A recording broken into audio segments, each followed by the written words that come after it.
All right, hello everybody, and welcome in to Sunday night. Hopefully, we'll get Bernie Strom will be coming in, and hopefully JT Dutch. Hopefully, we'll see. We'll play it by ear. So check out Dave Gardner's great stream, Digital Dice podcast. They're talking about Black Friday specials and all kinds of stuff. Just hey, there he is. Yeah, JT Dutch is here. Samuel Smith is here. I have tried the updated full count baseball and it plays really nicely.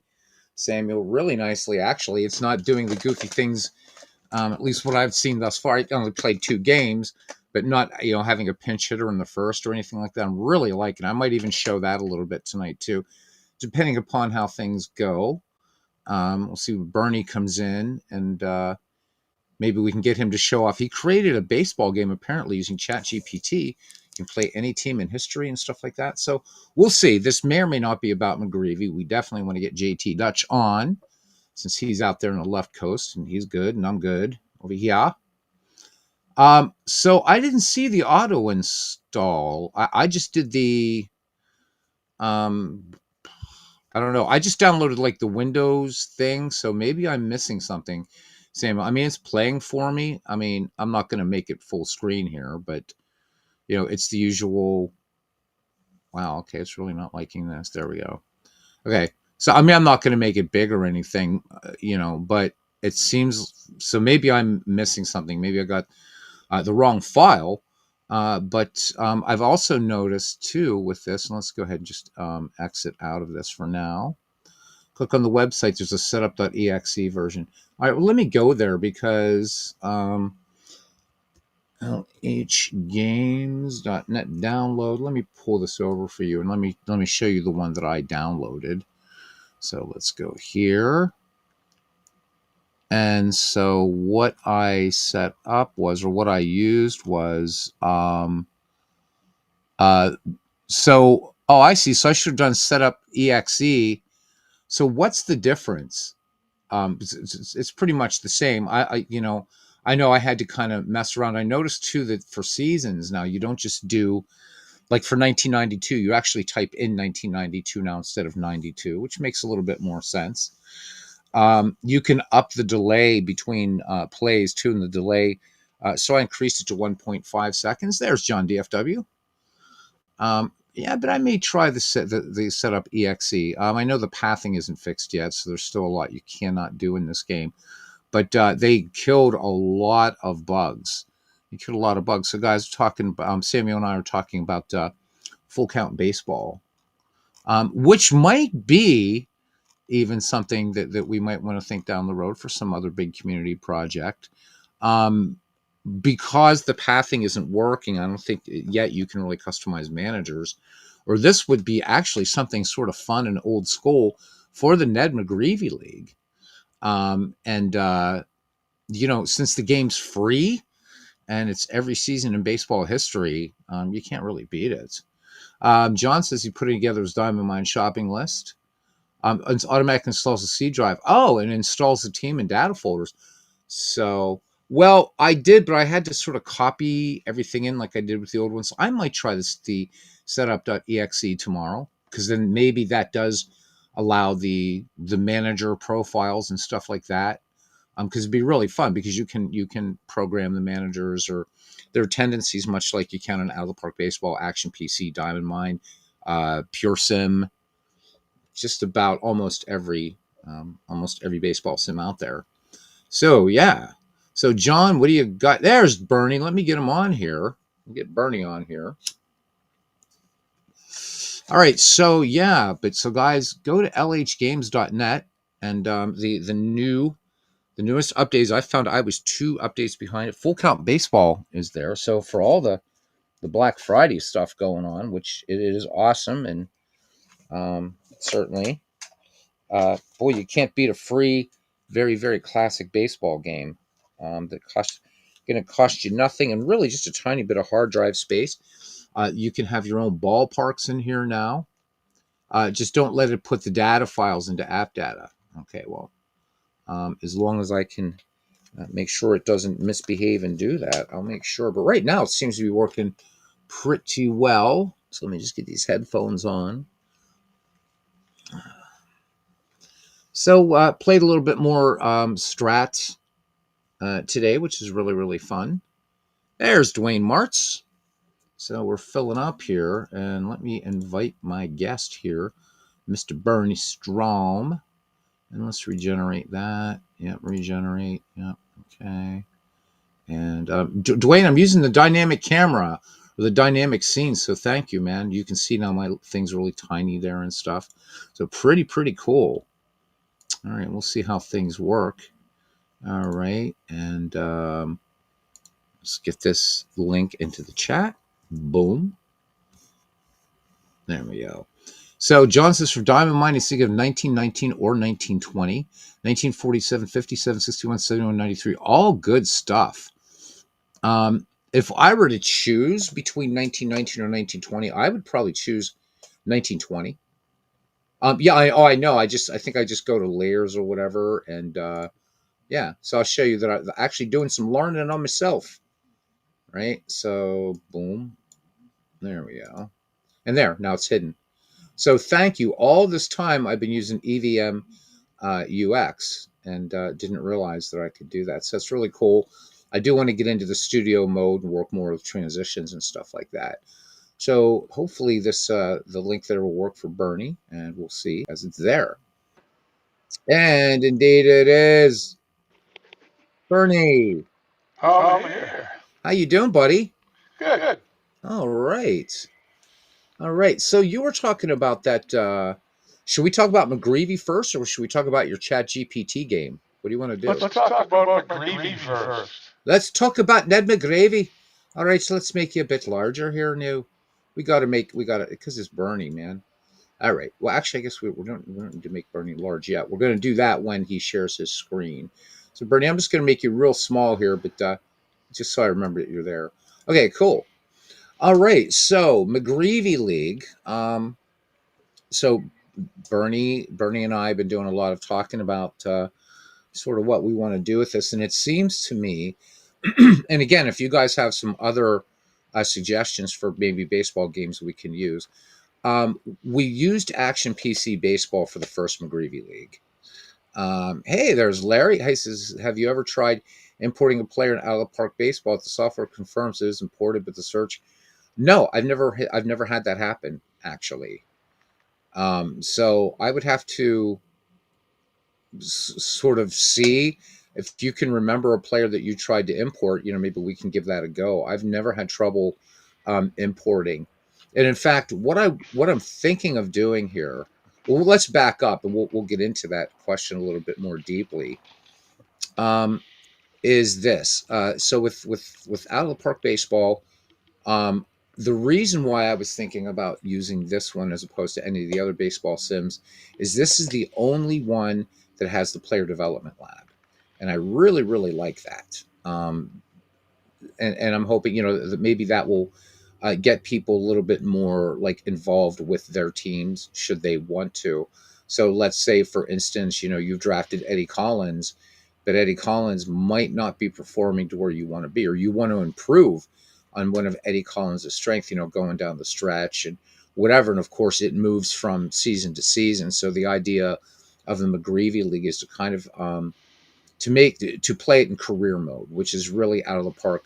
Not that it doesn't do strict replays really well or other things, but out of the park is really career mode. I think it's just, I don't know, Bernie, would you agree with that or not?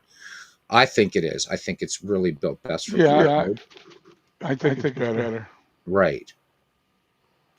So the idea with McGreevy, and so I'm hoping that people will get this. Is not going to be, it's as much or as little involvement as you want to.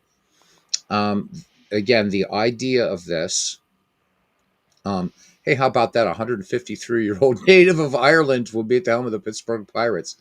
There we go. Nice.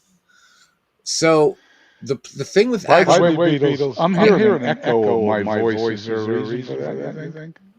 I don't know. Do you have YouTube muted?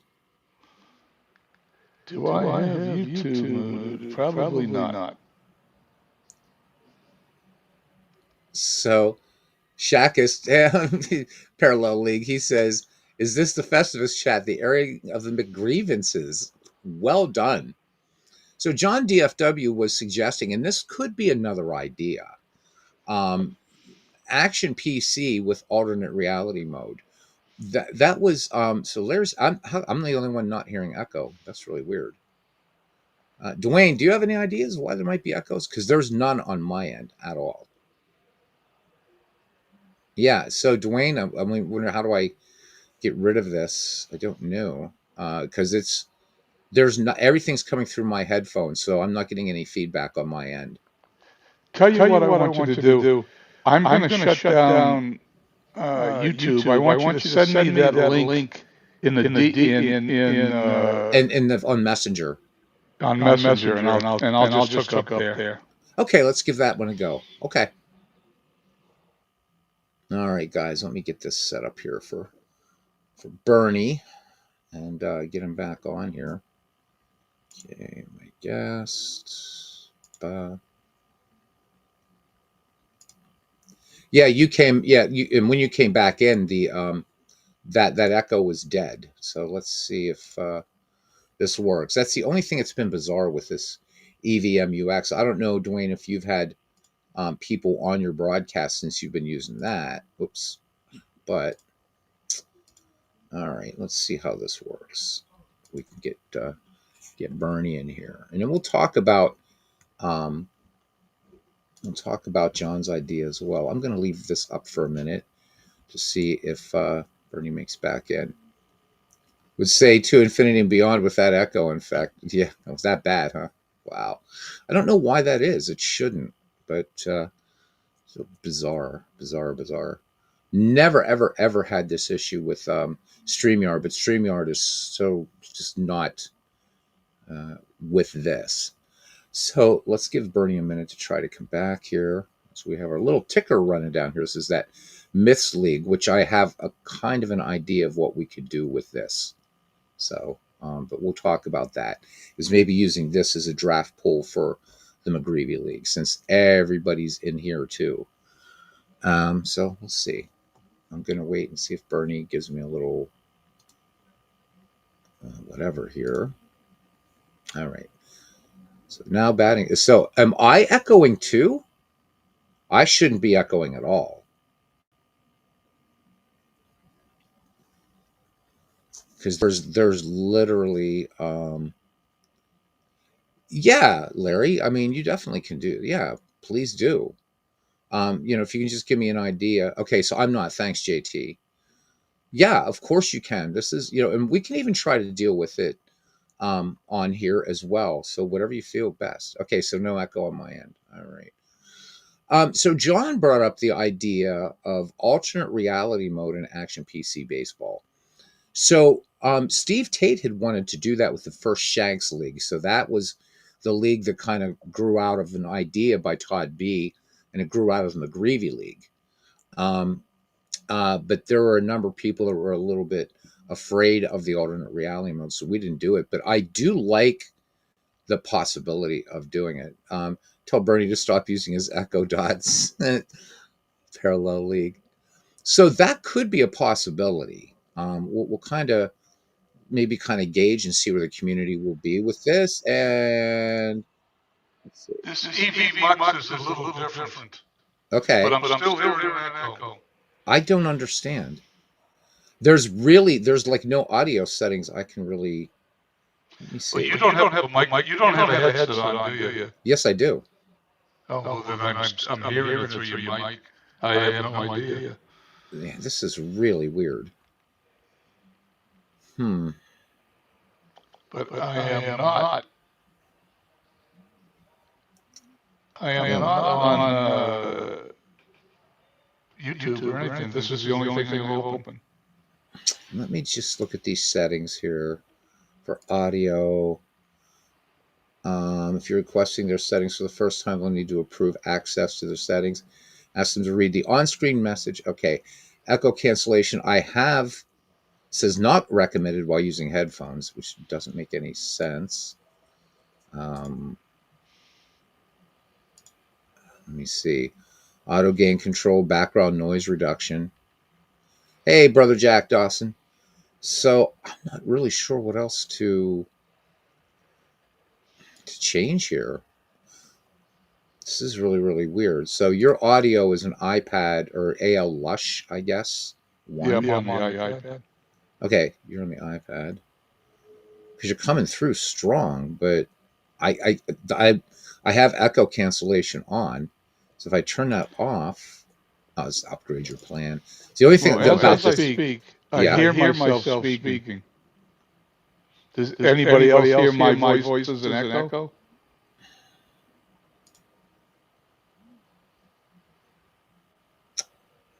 And the other thing about this different from StreamYard is we're back to the old. It has the same delay as um, OBS Studio. I mean, if I have to, I'll cancel this and go back to StreamYard.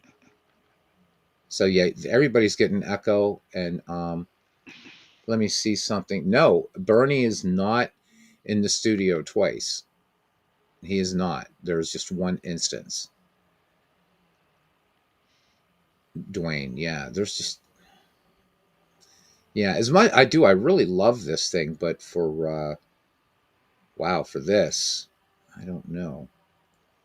I might have to go back to StreamYard, which I really don't want to do. But I might have to, because I've never ever had this issue. Ever, ever, ever. So yeah, because I've got my everything's just going through my headphones. So there's nothing on my end. All I hear is my natural voice. Nothing coming through here.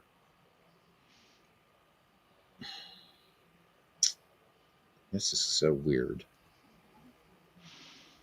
This is so weird. So, and I'm guessing it's like, is it like that? It's one of those really bad echoes with lots of feedback and stuff like that too. Well, I don't. It's not bad on my end. I could live with it here, but when I was listening to the broadcast yesterday, everybody had an echo that was on but you. And I don't get that. Let me try something here. All right, I don't. Can you say something once and see if that fixed it? Fourscore and 7 years ago, I can still hear the echo. Okay, so that didn't change anything. I tried changing a setting. I don't know why this is doing this. I really, really don't. Ugh, this is getting old. This is getting old. Well, what I'll do, because I really wanted everybody to see, unless we scoot over to your channel, which we could do that, because we could talk about McGreevy there, because you have out of the park baseball. I don't know if you have this particular thing that I'm using. Well, I'm not in my office, so I have to be on my iPad. Sorry. Okay, got you. No, that's fine. I just don't want you to go insane from the echo, and I don't want anybody else. It doesn't bother me. I can live with it on my end. I just don't understand. There's nothing I can change here. I don't know, like what else I can do with this. This is nuts. Because you are here only once. So, well, we'll carry on, and if it goes too crazy, we'll just have to try to figure something out. John says either would be good. Maybe out of the park would be a nice change. So, yeah. See, yeah, it's Bernie. What I'm going to try to do maybe is just kind of carry this as best I can for now, so that you're not driving crazy. So, do my best. So, I guess I'm not echoing, but I don't know why you would be. I really, really don't. And there is my good friend Alex, light years from home. He says, sounds like this should be a nice opening to a horror movie. Actually, absolutely. Absolutely. So, all right. I guess I just need to know, am I echoing for anybody? So we can just No. continue. Okay. All right. I don't know why that's, why it's happening, guys. I'm really sorry. I'll have to try to get on the EVMUX boards and try to figure out, if anybody knows why this happens. It might be a simple fix. So the idea of the Ned McGreevy League this time around, it kind of like the first time around, is to create the best team that you can. The difference is the other reason why I wanted to use out of the park baseball is just because of hard drive space. Even though I own all the seasons for Action PC, the way I wanted to do the McGreevy League this time is you on draft night you're just going to name your player, but you're not going to name the year. That'll give you time to research what year you want. So if you're choosing Hannes Wagner, Ty Cobb, Eddie Collins, Christine Mathewson, whatever, you get to choose that year. Pardon me. No doppelgangers in the league, and we're not doing like the we're not doing any moving forward, moving backwards. So in the first season of the Ned McGreevy League, there's going to be no trades. So unplug it like my cable receiver. Wait a minute, Viola or voila, says Todd. Welcome in, Todd. So we're getting to that each field when it's going to start. So there are other games that are a possibility. Unfortunately, you can't create something like this yet in APA-Go because it doesn't go back far enough, and Strat Max doesn't let you do it yet at all. You can't mix players from different years and stuff like that. So those two are out. So that does leave us with some other possibilities. Digital Diamond Baseball could be one. I would need Dwayne's help with sort of working around that.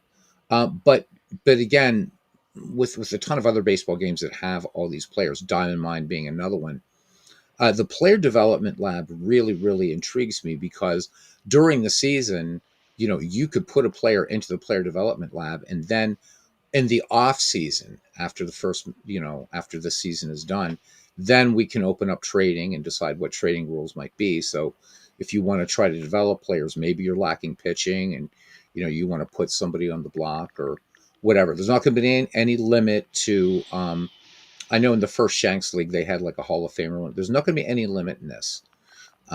Just build the best team you can is all. The range of years is 1871 to 1919. We thought for a little while about including the 1920s, but that was pretty much shot down unanimously by everybody who was interested in this. They just didn't feel that at this point, starting to pepper things with Al Simmons, Jimmy Fox, Lou Gehrig, what have you, that could drastically change what we're doing. So I do want to do something. Will this be a keeper league? Yes, you can. You can. Well, a keeper league in as far as the number of people you're allowed to keep, you can keep your whole team if you want.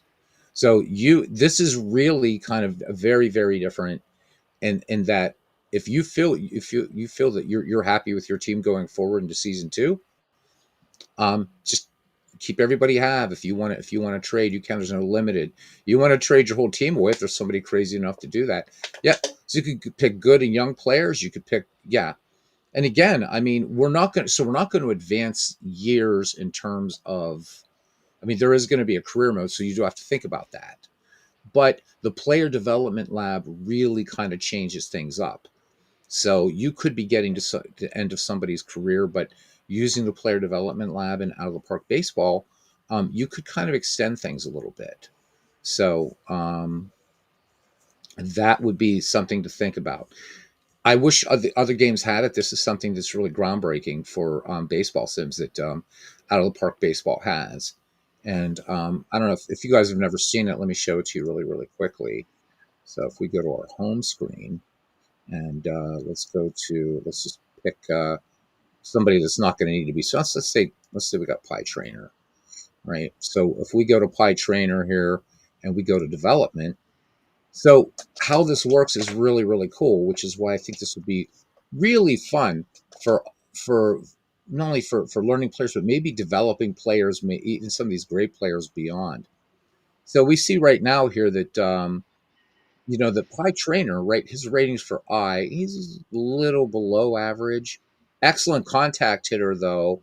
Very good at avoiding strikeouts. Maybe we want to improve the gap. Hitting into the gaps and stuff, hitting into the alleys. Maybe bump up his running speed. So up here, anybody that's played computer RPGs, you should be familiar with this. So it's impossible to make a super player on here. So for every improvement you make, right, while Pie Trainer would be working, developing, working on whatever one of these categories that you want to choose. So let's say, so for power, so if I start sliding power down, you can see now you see how this is moving up here, guys? Here, make it really obvious. Okay. So now if I wanted to, Then I can put a little bit more into gap. So now you're seeing to start just, it's a really subtle green, just a nice little graphic indicator. So he's already pretty good at avoiding case. Maybe we could knock this down a little bit and bring this up. And so you can send multiple players to the player development lab. What happens is from the time that you do it, Carlos Yaz, I haven't seen you in a long time. Great to see you. And then Samuel Smith saying next scheduled time would be Status Pro Advanced and maybe season ticket engines. I'm really hoping Status Pro Advanced, and so that it's actually implemented into the game the way I was hoping to. So anyhow, guys, this is one of the reasons why I really wanted to use Out of the Park Baseball, was to let you guys, go in. This would be kind of a lot of fun. Just play with this. Now, if you want to, you can ask the AI for plans. You can. There's all kinds of things that you can. There's some plan presets here. So you could, maybe we wanted to, uh, you know, give Ty Trainer a little bit of small ball stuff. So so you can even have it do kind of just presets if you want. Okay. So I'm not going to go ahead and put him there. I'm just going to reset everything, and it's that easy to use. And I think it's really really cool. Now the other idea I thought of, and I wanted to bounce it off of anybody, whether you're going to be part of the McGreevy League or not, is or I've thought about it, but I don't know that it's going to work because it's too bad. I was thinking about the actually forget. I was thinking about Drive for the Pennant, but that's not going to work. So forget it. That's the other great mode that Out of the Park has that no other baseball game has. Yes, it will be a draft. There will be a draft, and so on the night that we do our draft, that's the only thing in this that's going to be random is the draft.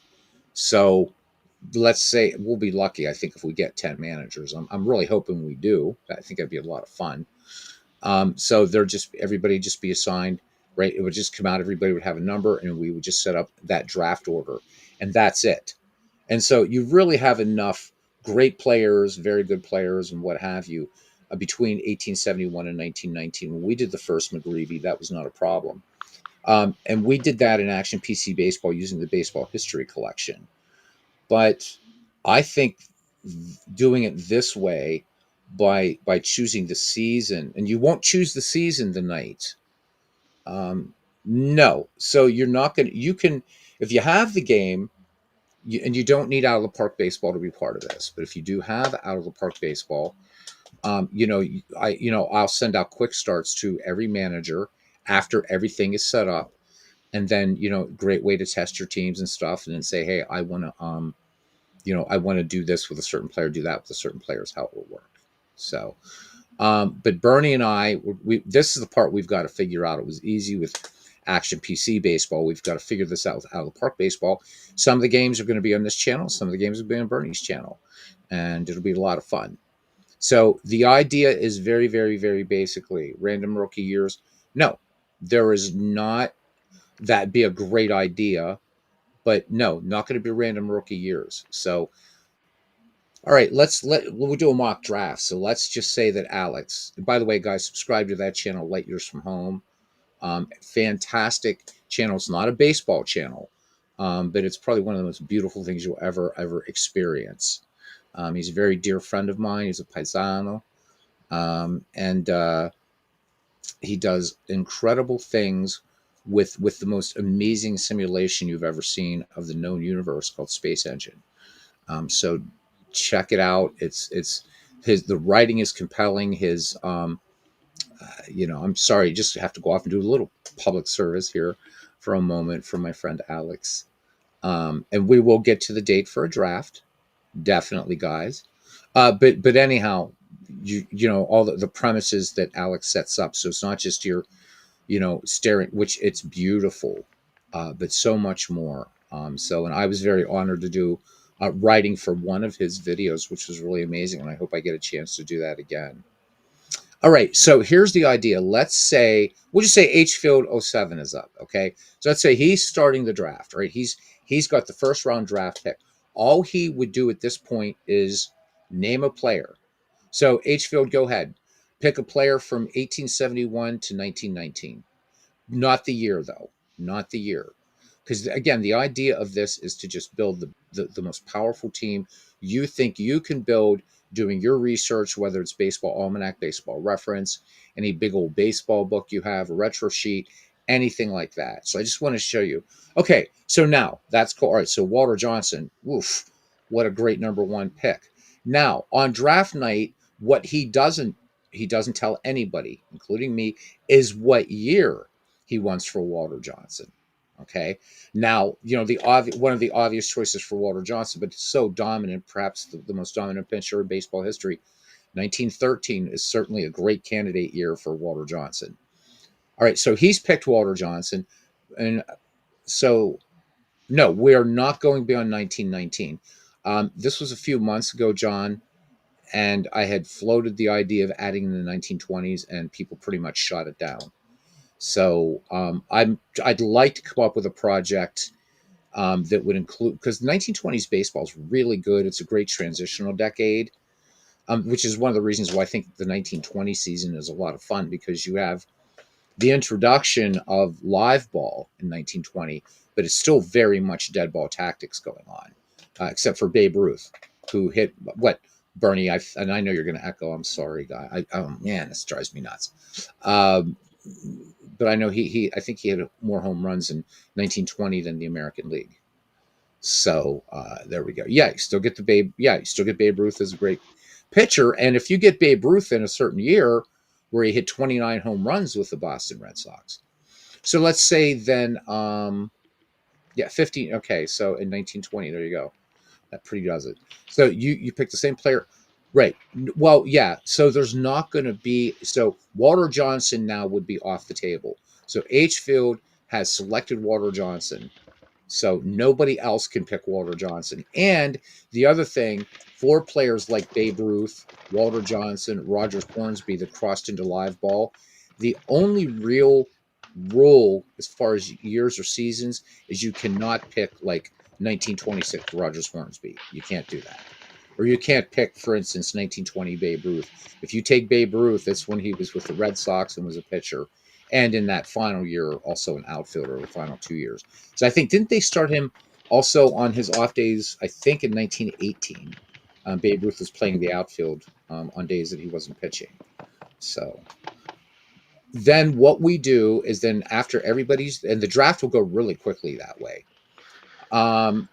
You could pick 1919 Babe Ruth and benefit from it. So those of you theoretically could, because of the way out of the park works in career mode. So there are going to be players that will move in as time moves forward in out of the park baseball, like Walter Johnson, Rogers Hornsby, Babe Ruth, just to name three. George Sisler is another that was still successful in the live ball era. Grover Cleveland Alexander. So there's quite a lot of the Hall of Famers were. But also remember that the player development lab is the variable. And there may be managers that are going to try to push and say, I want to try to reinvent a player into something else. All right. So that's the kind of thing that would be a sort of alternate reality mode like you would find, except it's up to each individual manager. Well, yeah. So we keep these players. If you want to keep those players, you can. If you want to trade them, you can.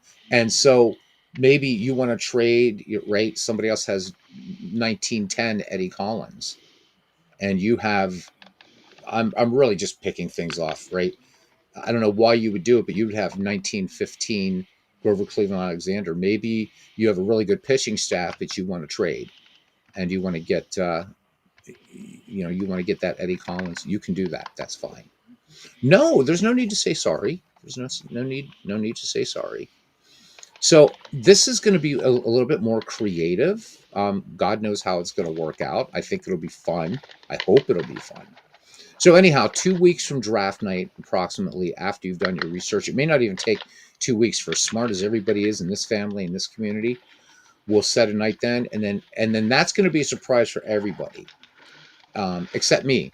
So what you'll do then is you have to be, the only thing is you do have to be a member of the McGreevy Discord to be in this league. That's really the Is there any way we can pick a date tonight? So people can plan. Yeah. So, considering that Thanksgiving is coming up, I don't know what everybody's holiday plans look like. Um, I don't know if next weekend is realistic for anybody. Weeknights are not going to work, obviously. Not going to work for me. I can't. We'd be starting a bit too late. So I also know a lot of people watch American football on Sundays, but Sunday evening maybe we get an earlier start, like it's 7 p.m. next Sunday. Would that work, Bernie? I know That you're works for me. okay. Yeah, that's 4 p.m. your time. 7 p.m. my time works just fine. So let's say so Carlos says his holiday plan is eating.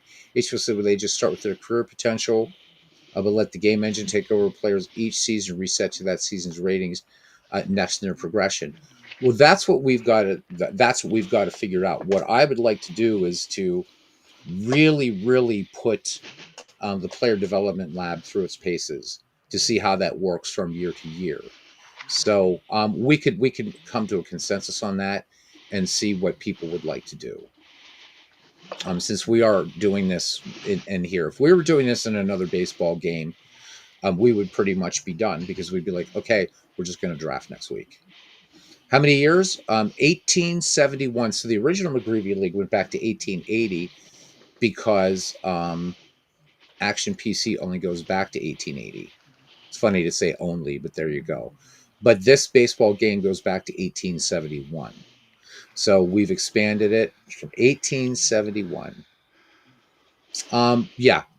Well, again, I think John, we've got to sort of talk about that, whether we want to have recalc completely off or not. What do you guys want to do? And anybody can hop in here and talk about that if you want. I'm open to anything, and I'm even open to. We don't have to do out of the park baseball. I just thought it might be fun with the player development lab to do that. But if you guys would rather just pick something else easier, something that's we can do that too. I'd thought about doing it in baseball for Windows, even very easy to do. Set this up in baseball for Windows as well. So I've got everything. I've got to install. The only thing I'm missing, I've got to install the rest of the 19th century for. So we have a lot of options. I've got a lot of digital games here, so got a lot of options. But I'd like to be able to do it with a game that Bernie has too, so that way he can broadcast some games. And Bernie, I don't know if you even have baseball for Windows. I do have baseball for Windows, but Okay. I've always planned on learning how to play it since it confuses me. Yeah. However, now I have to because AppleGo has the master game. It does have the master game, but with an AppleGo, can we create a draft league from players from different years? I haven't messed with it Not yet. yet. Right, and that's the thing. And Strat Max doesn't do it either. So I mean, so even those games, so those two games do include all the seasons, but they're automatically just discounted because you can't draft. But that leaves us with things like and I mean Pure Sim, but Pure Sim is like pretty. It's kind of buggy. Let's face it, it's not supported anymore. So Out of the park baseball is one of the best good games out there. I don't see why we wouldn't want to use that. Oh, I think it's Well, I mean, you guys know my feelings in this game. I think it's the best, and that's that means that the other games that I love that I think are superb. That's high praise for them. To me, this is the standard bearer. So no knock on Diamond Mind or anything else. I love those games. All right, so it seems like we could take a little vote here, but it seems like people seem to be fine with Outlaw Park baseball. Okay. Yeah, how's next Sunday with everybody for the draft? Next Sunday, 7 p.m. Eastern, 4 p.m. Pacific. And we'll get on here and just, in the meantime, do your research. And hopefully we get enough managers. And if we don't, I guess, we'll just let the AI draft who it wants. So, and definitely can, or we can assign players to it or whatever. So, we've got to get plenty of managers, I believe. The first McGreevy League, I forget. I don't know how many is in yet. So I've been asking people to leave their comments in the McGreevy Discord if they're interested. So, yep, November 30th, John. if that works. Next Sunday. Sunday. Wow, it's already 11. Oh, Jesus, 11:40 something. 11:48. Yep. So I'll update you guys for the week. I'll be posting, if you would be so kind as to put the link to the McGreevy Discord in the chat, I'd really appreciate it. And the invite link. So that is the only rule, is because we're going to be doing all the kind of league communication through the McGreevy Discord. That's why it was set up to begin with, and it's grown into something pretty amazing. So that way we're not taking time during broadcasts. Oh, I want to change this, I want to change that. You can reach out to me and say, yeah, listen, I want to send somebody to Player Development Lab, or I want to switch up. You guys can switch up lineups. You can save lineups and everything like that. I'm willing to do all that grunt work. And then Bernie and I will be figuring out how we send files back and forth to each other, as far as maybe we just do it as save games, Bernie. I don't know, for broadcasting. Yeah, I'm not sure. I know how to do it with Action PC, but there's got to be. Is there one main league file So out of the park, or does it access several files? No, I don't. I think if we just, and we could try this. I think it's just basically saving the game, and then I would just give you a copy of the save game. I think it's like that, because I think as a quick start, it's going to keep starting things over again. So 1871 to 1919 are the years. So it's going to be a nice mix of 19th century and dead ball. And again, Out of the Park Baseball plays that time period in baseball perfectly. One of the best things about this game is one that a lot of the casual fans wouldn't care about. And How many players per team? Let's discuss it. I think 25-man rosters are realistic. Probably too big for that period of time. You're only going to need about 6 or 7 pitchers. Right. Well, then what I do think we should do. Yes. Hey, Jamie. Yeah, it does. It does have pre 1900. So the team that has the players, the teams. It's a little bit different. So what I'm gonna use for this is Mike Garland's. I don't know if he's updated this for Out of the Park 26 yet. So we may be playing this in Out of the Park 25. I don't know. If I could get his integrated mod to work with this, that would be really cool, because it adds in the possibility of Negro League players, early Negro League players, and up through 1919. So like Pop Lloyd, for instance. So you're not going to get not Oscar Charles, but you're not going to get Josh Gibson yet, or Satchel Paige. But okay, that brings in my experience with that Field of Dreams. Go ahead. The Negro League players, they're hard to what's the word I'm using? To get them on a level playing field. To get them on the MLEs. They're guesses. Right. And so that is the thing. Now, the integrated mod, though, that Mike created actually does take that into account. Believe it or not. Which still a guess. I've actually played quite a few games offline with it. And I had Mike on here. It was probably about 8 or 9 months ago. And he went through all the math, and it works really well. I was actually very, very surprised at how these Negro League players were playing in his mod. It was incredible. And they were on a level playing field here.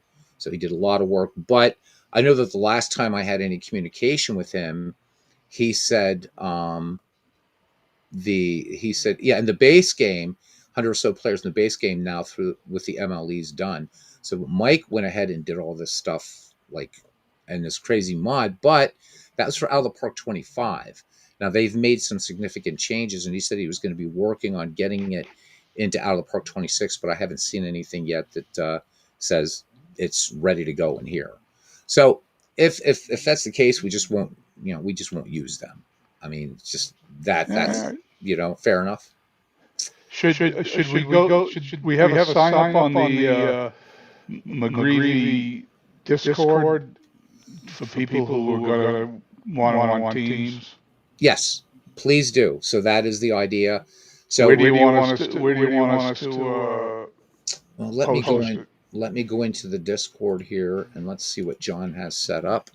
Because I forget what we used. It's been it's been 2 years now since we did the Ned McGreevy League. So I need to go back here and uh, refresh my memory too. So let's see, McGreevy League. Just put it in since John owns this. So let's do this. I don't know how many more if you can add another channel for John. Would it be possible for you to do that? Could you create another little channel in the McGreevy League called McGreevy League? If you could do that, everybody just post in there. If you're interested, and I hope you are. Again, this is going to be, you can be as involved as much or as little. Games are going to be broadcast on Bernie's channel, my channel. We're not going to play every game, obviously, or we'll be here for God knows how long. But we'll play some games, advance some games, and what have you. So if that works for everybody. I know that in the Fields of Dreams, everybody's really excited about the draft. So just remember, in the first year of this, there was no draft. There's no trades. No trades in the first season. So that'll be one thing that'll be nice. And it will give us time also to talk about how trading will work moving forward. So if John is still around and if he can do this, and if he's already signed off for the night, I'll shoot him a little message in Discord and ask if he can just add a little channel. Good. Yeah. Why don't we save my ChatGPT game and do it on your channel? We don't have an echo. Yeah, or do it on your and we could do it on your channel if you want. Well, I'm not near my office. I can't do it today, but we can do it next week. All right, cool. All right, we have. Well, no, I didn't mean tonight, but yeah, whenever you want, that would be great, Bernie. Okay, so guys, John did create a new Discord channel, and it says New McGreevy League 2025. So please post in there. Just say, yeah, I'm in. I guarantee you guys, you're not going to need this game. Although it's going to go on sale in the Steam Winter Sale, and it'll probably go for pretty damn cheap. But you don't need Out of the Park Baseball to play it. What you need is just to do some baseball research. Find out. I mean, because it's easy to name off the names, so you can just say George Sisler, Walter Johnson, King Kelly. But go in there and try to build the best balance you can, because there were guys that were sluggers in this era too. Dan Bruthers was a slugger, Sam Crawford, Hannes Wagner. So you did have power. So this wasn't just all about speed and defense. There was also power as well. And I hope for some people, maybe it's an area a little bit outside your comfort zone, but it'd be a great way to really learn about these players. And I know the first McGreevy League was a lot of fun. A lot of people have it. There, Gavy Kravitz. Gavy Kravitz was the dead ball home run king. So Carlos Yaz, he's all ready. So everybody should be taking notes. Gavy could hit the ball. So there's where we are. So I'll be looking. 10 managers would be amazing. Pardon me. I'll be right back 1 second. All right. So yeah, 10 managers would be amazing. I would be absolutely chuffed if we got 10 managers. But it was a three-way race going down to the end between or among MV, Ken Castro, and Todd B. Hugh Duffy. That's right. Exactly, Alex. Hugh Duffy, hell of a player.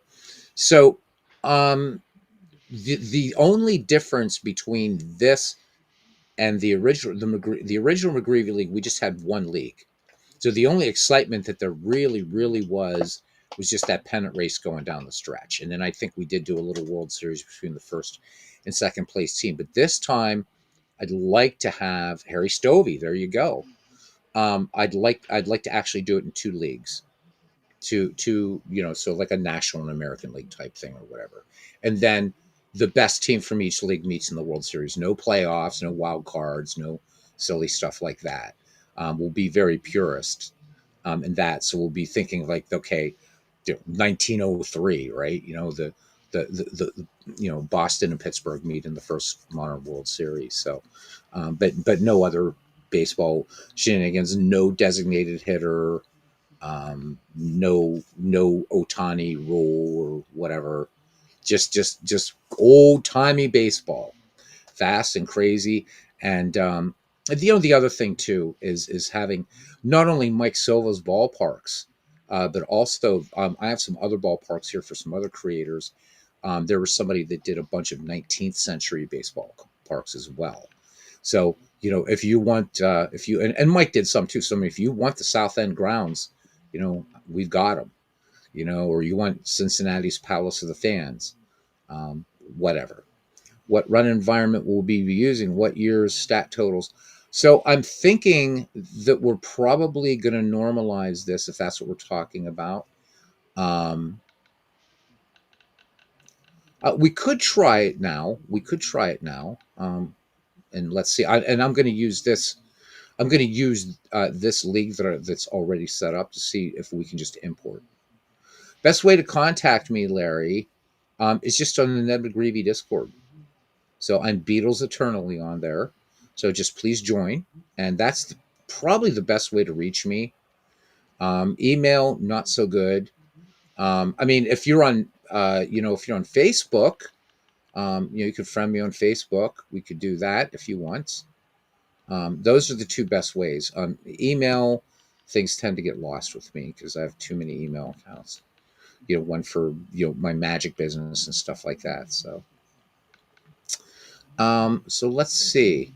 So if these players, because let's see. So everybody's talking about Hugh Duffy. I'm pretty sure he's in here already. But let's do a search and we'll see. And if not, we'll try to find him. Yeah. So there he is. So Hugh Duffy's in here. Let's see. Now, okay. Here's a guy that might not be in here. And then in case we'd have to go out and find him and stuff.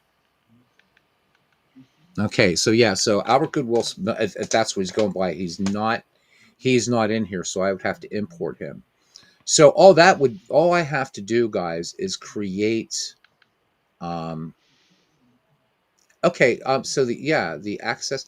So I do know that it does, John, because I can just do a text import of everybody and do an empty league. So that's not going to be a problem. In fact, there was something that I put up. Let me, if I can show it to you guys. Oh, you guys are going to freak out. I'll show it to you another night here real quick. I don't know why it's doing this. I wasn't trying to do that. Basically, how the player import works in Allen Park Baseball is super, super easy. So let me see if I can find that player database file really quickly. And you guys just have to put up with the fact that I've got a billion icons on my desktop. So, tough. Right? Let me just do this, and I'm going to extract this file, and I will show you to player database, and then you'll see how I'm going to do this. And this would be something you guys could do too. All right, so let me open this up. All right, there we go, and let's go to here. All right, now you're going to see a bunch of gobbledygook here. But this is one big text file, and this has got pretty much everybody. There's the Discord link, Larry. So that's the best way to reach me. And just if you're going to be involved in this league, please do that. So if I wanted to import, let's say Frank Allen, I don't know if he's in there. So what? And I will post this again if people want this just for your own. What this is it has the player's baseball reference ID, his name, his debut year and his final year. But how you do a player import, really simple in out of the park baseball. So let's say again here for Dick Allen, which we already know he's there, but it would just be Allen D, and then comma, and then let's say we were playing a more modern league and somebody wanted 1967. So it'd be comma 1967, and let's say your team was the the Columbus Caterwampuses. Then I would just put the team abbreviation, comma COL, and put that into a text file and just go on. And it's really, really, really that easy. So there's not going to be a problem drawing from the database. It's all in here, and you can see there's guys in here from the 19th century. There we go. So here's Jersey Bakley, who played from 1883 to 1891. So if you wanted to draft this guy, you would just on draft night you would say Jersey. I guess it's Bakley, whatever. And then on that night you say, yeah, I want this, 1887. So that's all I need to know is just that his name. I put 1887, and then what team he's going to. That easy. Thank you, John, for doing that again.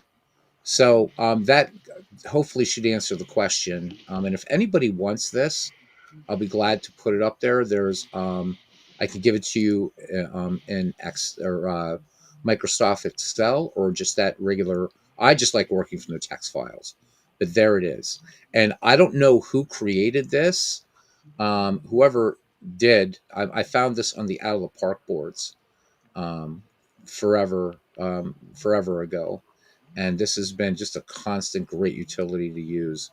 And there's certainly not going to be any problem there. Okay. So that should answer that question about drafting players from the 19th century. So we're ready to go. Seems like we are, right? Seems like we are. Yeah, exciting. You and I should talk during the week, Beatles, and maybe we'll get a digital. I mean, not a digital. What's the matter with me? Diamonds and Dice broadcast surrounding the draft. Yeah, let's do that. But let's also, what would also be fun with the Diamonds and Dice podcast would be to talk about your baseball game. That sounds good. Reserve. Well, I got to run, but I will send you a DM later in the next couple of days, and we'll get together before Sunday. All right, sounds great. There's our coach. Take it easy, everybody. All right. So, okay, we can start the draft now. John says he'll take Babe Ruth 1919. I don't really think that we need the reserve clause. This is just.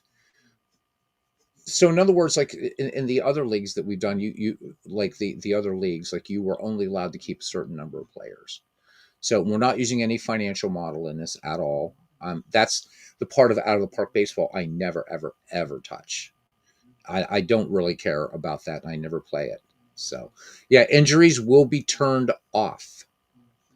Okay, injuries will be turned off. We're not going to use injuries in this. I know for some that might seem unrealistic, but I was just watching and maybe that's an action PC baseball thing, but there just was lots of injuries, right? So yeah, no injuries at all, John. So Carlos says, I'm still a little confused. Let's say I draft Chick Stahl, future seasons for him, forwards, backwards. So in career mode, what happens is, and this was H Field's question. So in career mode and Out of the Park baseball, it's going to go to his next year. However, if we turn off recalc, then the game takes on a little bit more of the unknown, and that's where the player development lab works for. So we're not going to go backwards. We're not going to do. I think that what Stephen Big Clue did with Fields of Dreams was a great idea, and I don't really want to take that. And all that being said, too, trying to keep track of that. Just I to be honest with you guys, I would not have the time.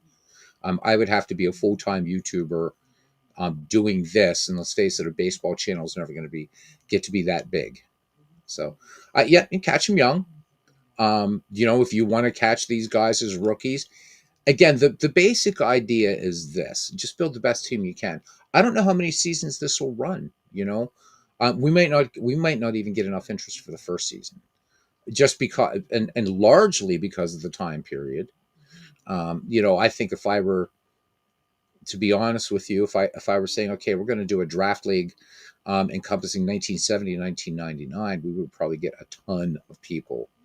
But 1871 to 1919 might not be so attractive. I don't know. I'm hoping I'm wrong. I really am. A lot of people really it helped build this family that we have here. was the first Ned McGreevy League, and it brought MV back into baseball. He said he had kind of just wanted nothing to do with baseball, and he found our, this humble little place, and he said it got me back into baseball, which was really, really very, very gratifying. And this community kind of blew up over that. A lot of Bernie, who we just had on here, was he really didn't know a lot about baseball or about dead ball baseball, and he absolutely loves it. He absolutely loves dead ball baseball. So I'm hoping that you guys will at least give it a chance. And I think that for the most part, you're going to find that you're going to know most of these players. I mean, just looking here, um, you know, certainly names like Cap Anson, Herman Long, should be familiar. There's King Kelly, so he would be in this. There's Bobby Lowe, and of course, again, Grover Cleveland Alexander, Christy Mathewson, Joe McGinnity, Amos Russi. Well, Ken bring nachos. Yeah, MV found Jesus. Oh, he probably will. So Ken Castro, I mean, you want to talk about somebody that he really did. He gave a master class in how to manage in this era. Because as Bernie found out, that if you wait to load him up and wait for that big home run, and in this era, these two time periods of baseball, dead ball in the 19th century, you're gonna get the floor. You're gonna get the floor away. Sliding Billy Hamilton. See, you guys, there you go. I mean, you guys are not gonna have any problem with this at all. Other nice thing that why I like to use out of the park baseball is, let's take this close game here, by with Chicago, and Texas. So when you set these things up properly, you can actually do game replays, like watch the whole game, which is really, really, really nice. So let me see if we go here to scores, because we had in the first McGreevy League, we actually had a perfect game. Tim Keefe, but there was, all we could do was read the game log. But this, I will have this set up in our McGreevy League, so you can see there's highlight reel, but you can actually watch. So if we wanted to, we could watch a replay of the Cubs and Rangers and just watch this whole game, which is pretty cool. And yes, out of the park baseball plays dead ball. There, in fact, guys, you don't have to adjust anything. So what you're gonna see though, any minimums to real life usage to be drafted. So H Field, you know what? Let's throw it out to you, man, because you're one of the big guns. Guys, we talk about gurus and big guns, and for each baseball game, so like Dwayne Martz with Digital Diamond, Truth Hurts Wilkie with Diamond Mine Baseball, Steve Tate with Action PC. H Field, he's one of the people that's like out of the park, like out of the park guru, along with Mike Silva, Mike Garland, people like that. So I'd love your thoughts on that, H Field. I'd love your thoughts.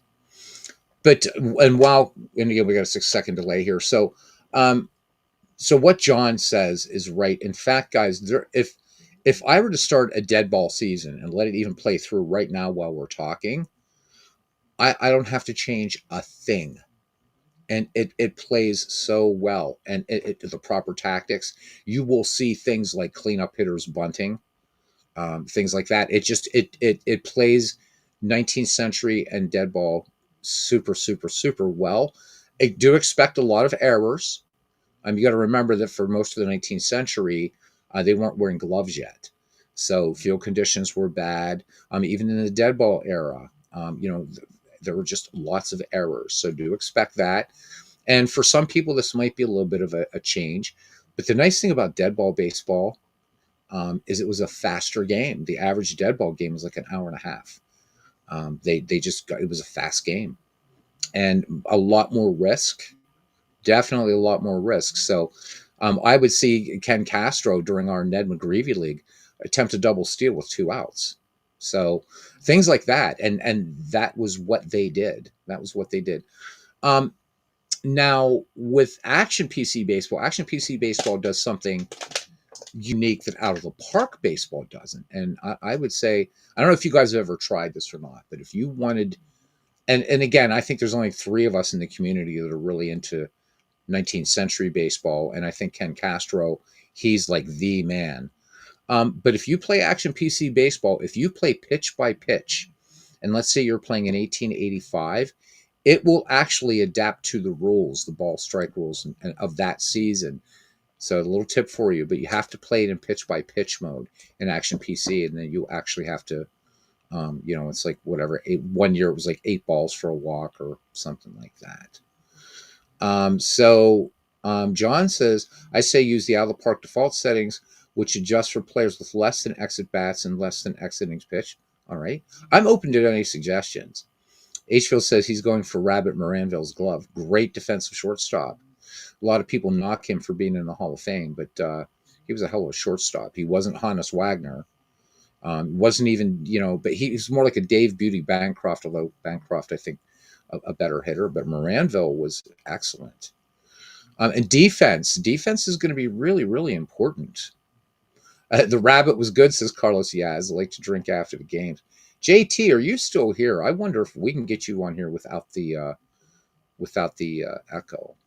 Guess the last question I can think of will be set up to retire players based on the real life retirement year. To be honest with you, Hfield, I haven't thought that far ahead because I really don't know. I can't even gauge interest in what there will be.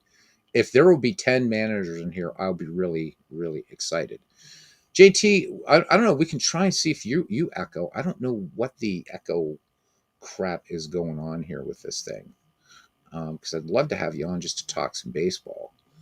Either that or I'll switch it over to StreamYard or something if I have to. But so if you guys are interested, again, there's a lot of unanswered questions. We can have a couple broadcasts this week because I put some suggestions in the Ned McGreevy Discord. So can we get a yes or no count for managers now? Yeah, we have 12 people. So yeah, I mean, absolutely. So if you're interested, just type a Y or an N. And then we'll again be, this, if you don't want to decide tonight, or, maybe some of you are catching this after the fact. Again, then just the Ned McGreevy Discord invite link is there, and you can just put that in there. You don't have to message me. So, all right. So we got Hfield. We got our first manager. Yay. There we go. John DFW is in. So that's 2. All right. We just need at least 8 to go, which would be really nice. I mean, we could do it with fewer managers, but hopefully, And again, guys, I don't have this all thought out. I really, really don't. That's where I want it to be very, very, very collaborative. And if you guys are thinking, well, maybe let's try this. I do know that we're going to normalize to 1900. And the reason being is again, in the first McGreevy League, we were noticing, because the league was 1880 to 1919, we said, well, let's just take 1906. There it was, kind of in the middle. And so we were doing some games, and we realized that guys like Wee Willie Keeler, who was one of the hardest, probably going to manage. I think it'll be a lot of fun. I think what I'm going to do is just set up my team and let the AI manage for me, because I don't really feel like calling a ball game and managing. So I would only be as far as just drafting. That's going to be the extent of my managing. I don't know how far Bernie wants to go. So, but mine would just be I will draft a team, and then the AI is going to take it. You would need, but for now, but I hope that changes, too wishy-washy. Well, I mean, if you haven't come too late for this. I mean, Alex, if all you wanted to do was draft however many players we decide, Bernie feels 25 might even be too much. So if you want to draft 20 players and say just let it roll the way it is, okay, you can do that too. So, please don't count it out yet, man. I'd love to have you around again, and I know you can't be around all the time. And that's the other thing, guys. You don't have to be around all the time, which is nice. So, I wouldn't say you're too wishy-washy. You got a lot going on. I completely understand that. And I also realize the holiday season might not be the best time to, to start something like this. but got to start it at some point, and we've been putting it off and putting it off and putting it off. Um, so there, look, here we go. Look at there's Tim Keefe, there's Christy Mathewson, um, it's just there George Davis. It was George Davis, hell of a player from that time. And we all have baseball reference. We all have baseball almanac. We all have access to retro sheet, to back to baseball, to seam heads. So the research. You pick 25. What about the manager? No. So again, on that draft night, Alex. So somebody says, well, okay. So earlier, H Field picked Walter Johnson. That's it. Nobody else can pick Walter Johnson. Doesn't matter what year he picks for Walter Johnson. Walter Johnson, as soon as he's drafted, he's off the table. Next person comes up and they want George Sisler. Nobody else can draft George Sisler. But what you do between then the draft night and then the night that we actually put together the teams it'll be really, really fun because people will have, kind of nice surprises. It'll be like, okay. And I don't know if H Field, if this is the season he's going to pick for Walter Johnson. But he would say, okay, yep, Walter Johnson, 1913. Yes, it's going to be a live draft. And because you're just naming players, it should go pretty quickly. But since you don't know where you're going to be in the draft order, you might want to have like maybe 4 or 5 players that you're thinking of that you want to have as your first round pick. Because let's say you're really, really thinking that you really want Walter Johnson, but H Field, maybe he does get the number 1 draft pick. Okay. And he's gets Walter Johnson. It's like, okay, now you got to cross Walter Johnson off your list for your first draft pick. And if you want to try to get an ace pitcher, then you got to look, okay, well, I can get, Rube Waddell. I could get Grover Cleveland Alexander. I could get Mathewson, McGinnity, Addy Joss, whatever. So yeah. Carlos says maybe he can get Tinkers to Evers to chance. You know what? Use whatever draft criteria you want. Maybe you want to draft just players from your favorite franchise. You could do that. Cubs fans, right? Carlos, I know Carlos is a Cubs fan. Carlos might be like, you know what? I'm just going to, I want to get Jimmy Sheckard. I want to get Jimmy Kling, Frank Chance, Wildfire Schulte, whatever. So, yeah. So, no. 7 p.m. Eastern time, 4 p.m. Pacific time, Alex. So hopefully you can be here. So 4 p.m. So for you, that would be 5 p.m. for you. You're in Mountain Time, right? I think you're in Mountain Time. So 7 p.m. Eastern, 6 p.m. Central, 5 p.m. Mountain, 4 p.m. Pacific next Sunday. So we get it started because I don't work Mondays, but I know a lot of people do. So we get a little bit of early start on it. Just no matter whatever podcast is going on. I just waited to come on late tonight because Dave Gardner was on, and I didn't want to. Not that I pull anybody away from Dave Gardner. It was fun. I was watching the podcast, and it looked like Dwayne Martz had gone on for a little while too, because the little Steam thing popped up. Dwayne was firing up Digital Diamond Baseball. So if you guys are okay with Out of the Park Baseball, we'll move forward with that. Okay, 4, easy enough. All right. Yeah. JT, I'm going to try, see if I'm hoping that you don't get the echo problem. So I'm going to put this into chat, and you might have to come in and come back out and come back in like Dwayne did, but it did work. He did not echo at all. So there it is, JT, if you want to come on for a while. In the meantime, this league that you're looking at, I really want to make this into a draft league after I'm done with this project. This is not the all-time greats league that comes with Out of the Park Baseball. This was something very, very different and very cool. And I'm constantly playing with these rosters. People, I hope we can have 2 sides. Oh, you mean like 2 leagues? Yes, absolutely. If that's what you mean, I hope so too. I think that'd be a lot of fun. I mean, look, if we had 24 managers, that would be brilliant because then we could have meaningful divisional play. But I'm not gonna. I mean, this channel isn't even large enough. I think There are what 693 family members here, but I figured it out that you're lucky if you get 0.5% of your total subscribership. So like tonight in Dave Gardner's chat, he has like 3,000 some subscribers, and there's about 150 people in the chat. So that's like you're going to get 0.5% usually in a live stream out of the total number of subscribers you have. So I mean, 692. When we cap out, sometimes there's nights we've gone out to like 25. For a little community of this size, that's huge. I think the largest audience I ever had in here one night was like 66 people. It's kind of crazy. Kind of crazy. Yeah. And you know where it started blowing up from 300 was the first McGreevy League. It was pretty amazing to me how that really, like, people just came to us like, wow, this is really cool. And I think that says a lot about, again, that was before this great 2025 postseason, but I think it says a lot about 21st century baseball. And I think people are looking for that faster game. And I mean, you don't even have to get back to the dead ball era. Just go back to the 1970s. What an exciting decade 1980 or 1970s baseball really was, because you had speed, power, and pitching. You had great defense in the 1970s. I think it was an amazing decade.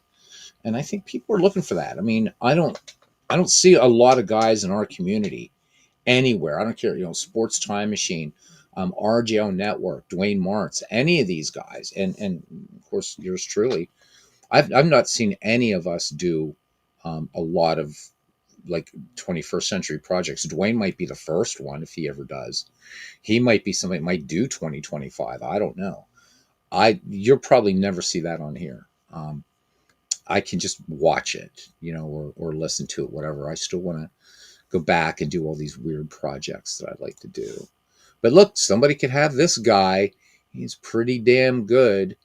And if you do have out of the park baseball, by the way, guys, you don't even need baseball for reference. If you have this thing that I have here, and I'll put this, if you guys want this, I will put this quick start in the Ned McGreevy Discord for you. This is basically, you have baseball reference right here. So here's Mathewson's career, and you can look at right, all kinds of. You can look at basic pitching, expanded pitching, and there's 3 different categories of stats. So it's all here. Yes, Christie was, so graduate of what was called Bucknell College back in the day. I mean, he was also a poker hustler and a checkers hustler. But yeah, super smart. And really the opposite of John McGraw, yet they had such an amazing relationship, that McGraw was kind of this. McGraw was more the street smart guy, right? And Christy Mathewson, educated, much like, in the minority, but, guys like Eddie Plank, Eddie Collins, they were all college guys. And so was Mathewson. Super smart guy, pitching in a pinch. You can find it out there in the Internet Archive, and the book's public domain. And you read Mathewson, you read that pitching in a pinch, and what he had to say about pitching back in the day is still relevant today. In fact, Christy Mathewson was a pitcher, as our friend Dwayne Martz would say, if Dwayne is still in here. Pitchers these days are throwing. Christy Mathewson thought about the way, he approached it very, very scientifically, and I loved how he would say, I would start out with the fastball, and if they weren't hitting the fastball, that would be my main pitch, but then I would mix. If they were hitting the fastball, then I'd go to the curve or the fadeaway. I'm sorry, he would do the fadeaway or screwball. If that wasn't working, I'd go to the curve. He said, I would try to find what was working. Right? Yeah. So Dwayne's saying, that the modern day pitchers throw. Christy Mathewson was a pitcher, and could mix it up. Just very, very, very smart. Johnny Evers, another very smart baseball man. But also to show you guys just really quickly, and if this helps, so that if you just want to look at things even within games, if we go to league history, this will look very familiar to you in a second. There you go. So you know what baseball reference looks like.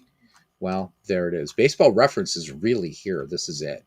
So you could just pick any season that you wanted. So let's say that you're thinking about Ty Cobb, in 1908. Well, you could go here and we could go to 1908, just like you would do in Baseball Reference, but you don't have to leave here. And there we go. And then we look for Ty Cobb. Let's pick the one. This is the Ty Cobb that I want right here. Boop. Bring him up. You're not going to send him to the player development lab, but there's Ty Cobb's all his stats and everything like that. So many of the dead ball players died so young. We don't realize how tough life was back in the days. How about it? You're very right about that. Like these days, if you don't make it to the show, yeah, you maybe you're sent down to AAA or AA or whatever. Back in those days, man, there wasn't even affiliated minor leagues yet until really until Branch Rickey had instituted that great innovation.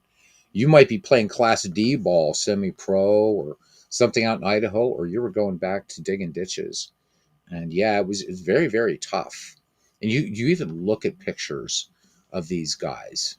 Like you see pictures of Ty Cobb maybe when he was 29 years old, but he looked 40 by that time. Very, very tough. And yeah, I mean, Addie Joss died very young. What a great career he had. And let me see. JT. Are you there, JT? Can you hear me? Yeah, now we got to Yeah, see. there we go. Just got to make sure you're not echoing with anybody. Well, are you echoing to you? I don't hear an echo. Okay, that's good. All right. Well, people will tell us. I'm going to make you the star of the show here. You're really big now. See that? How about that? You have no avatar, but that's okay. I got a silly little tiger. How you doing, man? I'm doing fine. How you doing? Doing all right. All things considered, at least. I'm trying to get pocket run to work. Okay, so what's not working? Okay, well, what's going on? Maybe I just got errors at the start. I think I probably placed some file folders in the wrong place. We'll see. Okay, Dwayne says there's these guys are getting an echo. Oh my god. Yeah. Great. This sucks. I don't understand why this is echoing. And you have YouTube muted? Yes. This is really, really, really, really weird. So, Dwayne, when you came on last night, there was no echo the second time you came in. JT, I wonder if you could try to maybe back out and back in and see if that works. It's because the same link should work.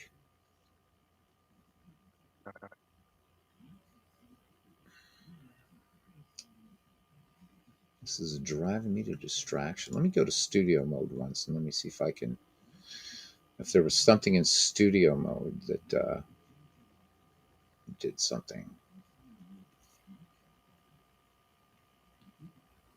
I just don't understand it. I'm going to try something when he comes back, and I'm going to try muting my mic, and let's see if that kills it. All right. JT, I'm going to mute my mic for a second. If you could just keep talking, let's see if there's an echo. Okay. Well, we're going to keep talking here. Let's see.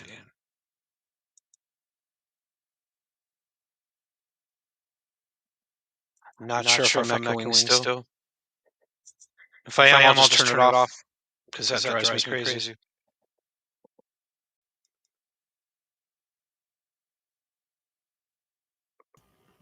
Guys, let us know. I've got my mic still got an echo. Okay, even with my mic muted? Apparently. Right, still an echo. Yeah, man. So let's have you on again another time, like maybe next week during the draft night. And what I'll do is I'll do it in StreamYard.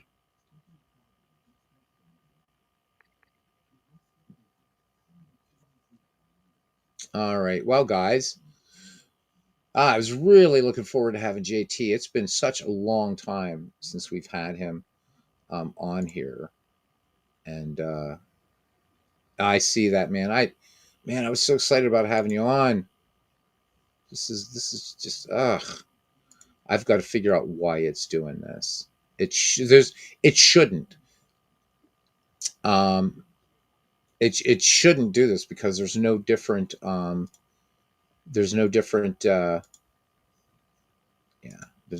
not doing anything different here than I did in StreamYard, and it's still echoing like a biznitch. All right, so let's just go ahead and there we go. We'll just do that. All right. So the question is, JT's not going to be in the league, which is sorry, but JT's always welcome to be in the league or just be here and hanging out and whatever. So, again, and if we don't get enough interest, we'll just yeah, we'll figure out something else. But give it a thought, guys. It's this is not going to be the one thing that we won't talk that we don't tolerate in these things either. And Steve never tolerated in Fields of Dreams is like, there's one thing, some bench jockeying and some just good kind of competitive fun. But if there's any instance where people are going to start getting personal or getting really nasty, you get an instant boot right out of the league. That's it. So it's like the Judge Landis thing. Okay. And Samuel Smith is telling us here about a used Appa Master board game manual, cheaper from eBay. eBay is just great for all things baseball. But thank you for that tip. Bernie says that Appa Go, he played a complete master game. It takes care of everything, but I still want to pick up a good manual for that. So thank you for that tip. I was looking on eBay last night at baseball books again. You can get some great classics guides there. I mean, I'm talking about the big fat books too that will break your back carrying them for like $5. Diamond Mine sale started just 35 minutes ago. Let's check it out, guys. Then maybe we'll do a quick game here of something or other. But maybe we'll do a Diamond Mine game. Let's go to Diamond Mine Baseball because last night we gave Action PC a lot of love. So let's go to Diamond Mine Baseball. Let's look at because they only have one sale a year. That's it. This is it. So you get one pass season. You get a second pass season. Oh, you bastards. I get for half price. So, great baseball game. It's a great baseball game. And Judge Kennesaw Mountain, Judge Kennesaw Beatles Eternally. Yeah, we just don't want don't want to have any sort of nastiness. We had an instance of nastiness in the first Shanks League and in the first Field of Dreams League, and that was dealt with quickly. So I don't want anybody to think this is going to be like, oh, people are going to be about making you feel like crap or anything like that. It's not. It's not about that at all. It's about this community just having fun and having a little just play. Just keep it fun.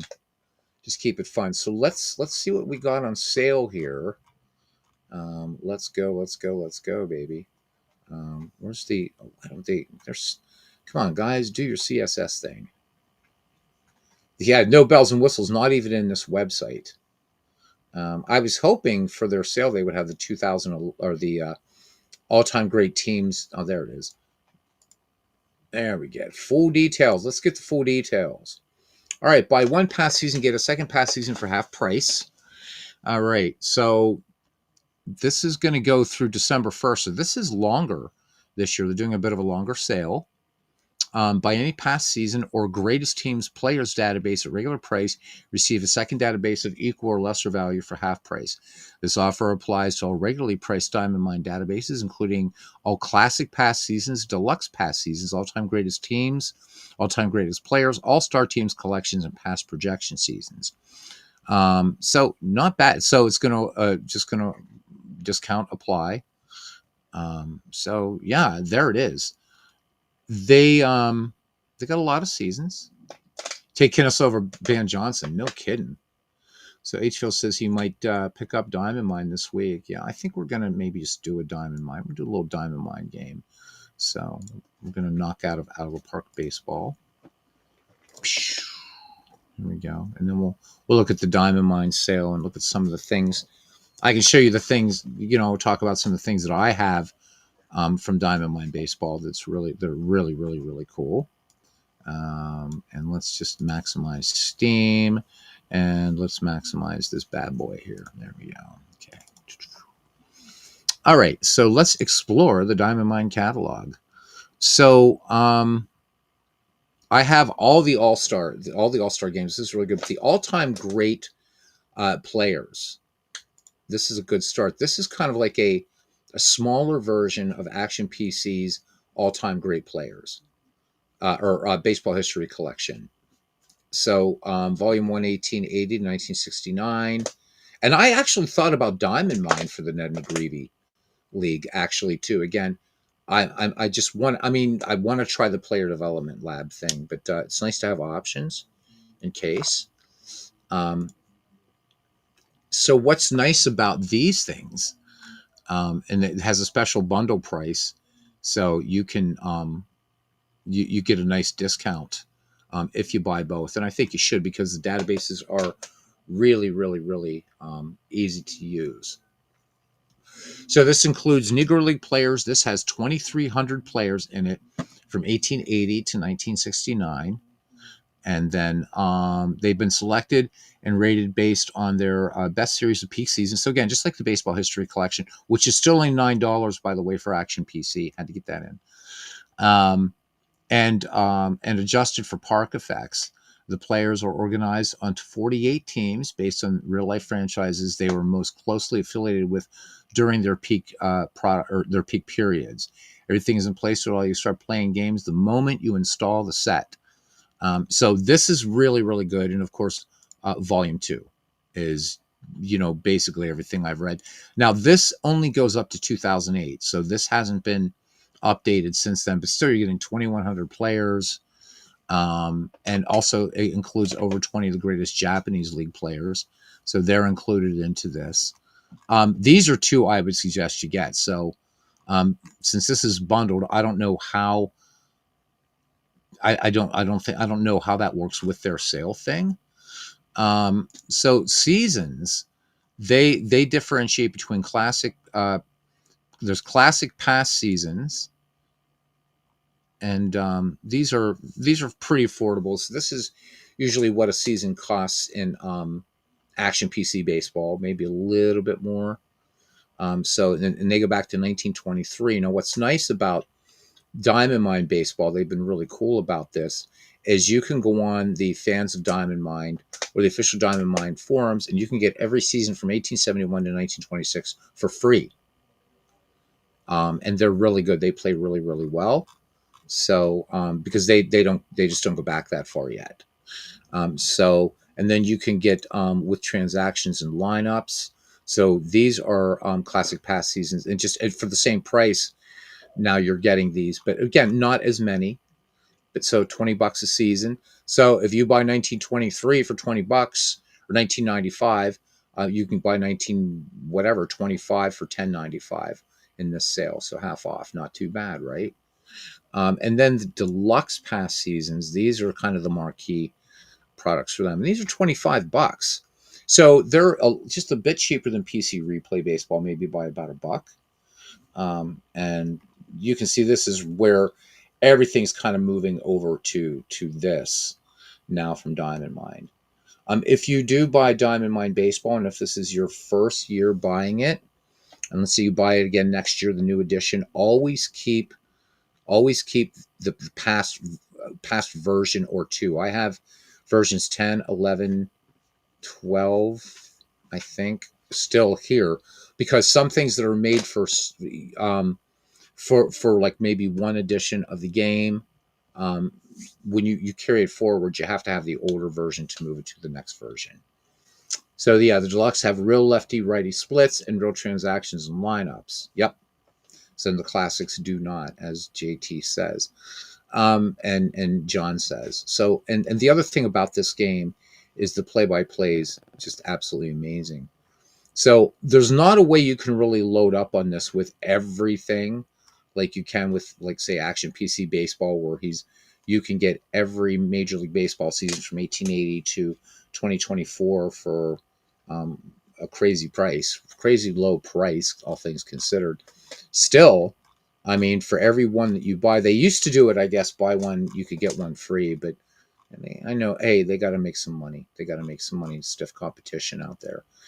But you will not be disappointed if you pick up Diamond Mine Baseball. It's fantastic. So again, it has all the all-star. You can order all the all-star teams. One of my favorite things is the all-time great teams, and it's up there's 10 sets of those right now. So, and they just released number 10 like 2 or 3 weeks ago. Number 11 is coming. So that's really, really good stuff. Let me see where they have new releases. That should be, yeah. So there it is. There's number 10. So just to give you an idea of what's in these things.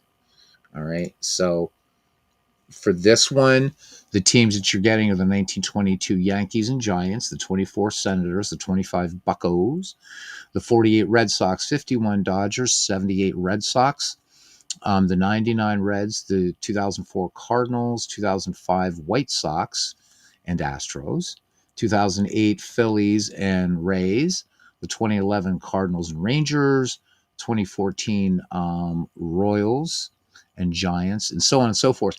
And what's nice about these is they're already set up with schedules ready to, you could just play it as soon as you installed it. As soon as you install it. So pretty good stuff. You can also, for some of these things, you could choose like older versions of the game, just for version 12.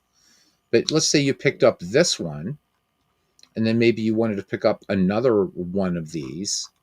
So then, right, so this is $20. Let's just round it up $20. Then you pick up another set, it's 30. And so if you do 5 at full price, then you get the other 5 at half price. And they're really nice. So these are the all-time great players, or the all-time great team sets right here. And there's a worst of the worst too. So there's 10 of these plus that, so it's 11.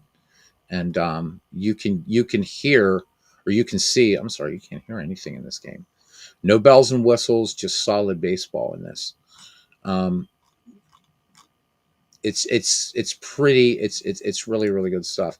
Just pick one at random here. So this is number 3, 1915 Red Sox, the 1919 Reds, 1933 Senators, 35 Cubbies, 46 Cardinals, 57 Braves, 1960 Pirates, the 62 Dodgers and Giants, the 65 Twins. That was a hell of a good team, by the way. 72 A's.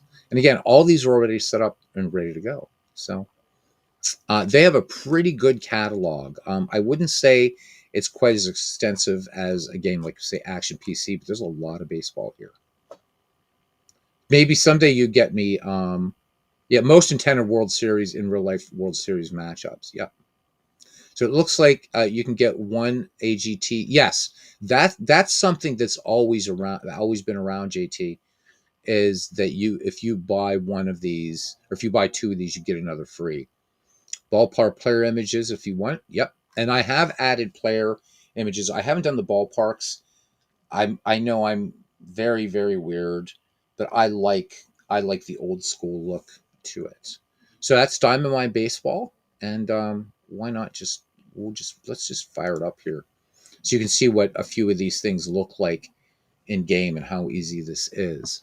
So right now, what do I have here set up? These are, this is volume 10. But if we go game, you can either play a scheduled game. So again, as I said, everything is set up, and this is for the all-time greatest teams, set number 10. So these games are ready to play.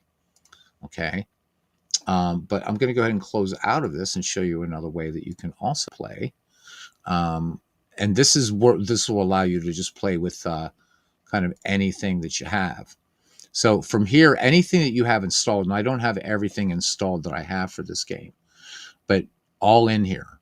And so I could just pick from, let's say, I don't know who's on volume 7. Let's go to volume 7, and we could pick, let's pick the 1930, I don't know. What about the 38 Cubs?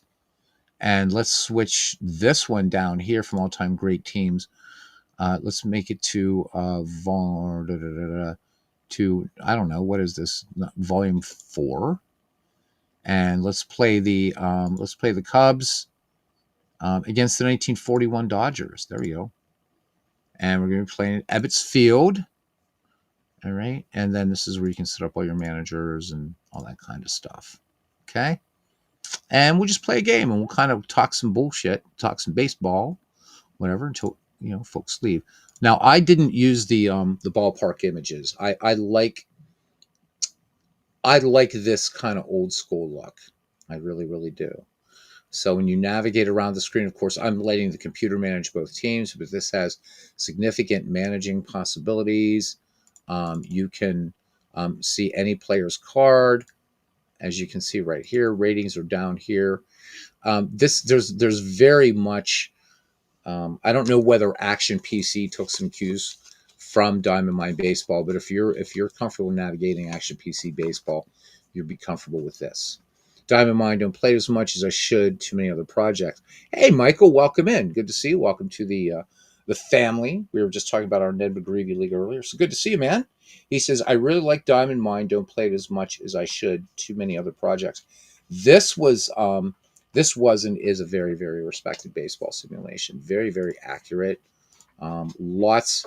It seems very bare bones, but once you start digging down into this thing, it's really, really super deep. Great, great stuff. And yes, you can put real ballpark images in here if you want to. As JT Dutch said, it does add things up really nicely.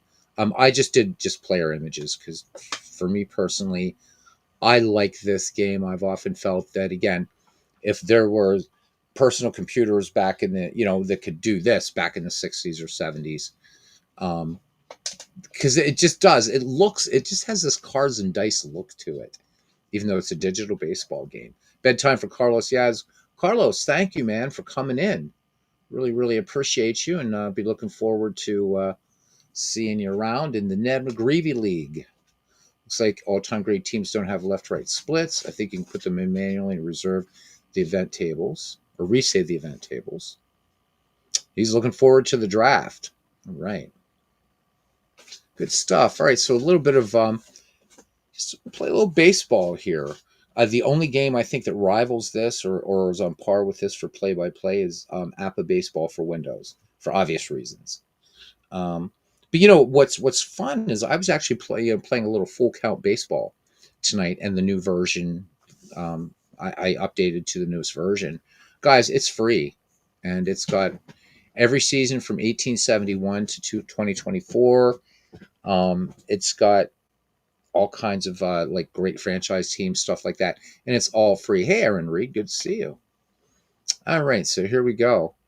Looking at Chicago, we've got Galan, Herman, and Hack, Hartnett, Collins, Reynolds, Demery, Jurgis, and Lee.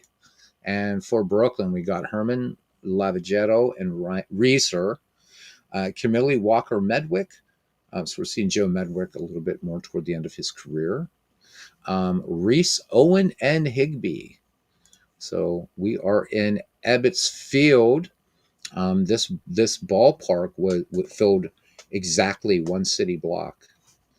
So very, very quirky. Over here would have been the Abe Stark hit here, win a suit. And let's just play a little bit, and we can talk baseball. The game's always secondary on here. All right, Higbee is ready to go now, and Augie Galan in there, and the 0-1 pitch, the kick, and the delivery. This one grounded to short, and giving ground is Pee Wee Reese. The throw across to Dolph Camilli in time for out number one. So one away now for Billy Herman, and here we go. 2-1 the count, and here's the pitch from Herman. Line drive between first and second. Billy Herman dives and gets through for a single.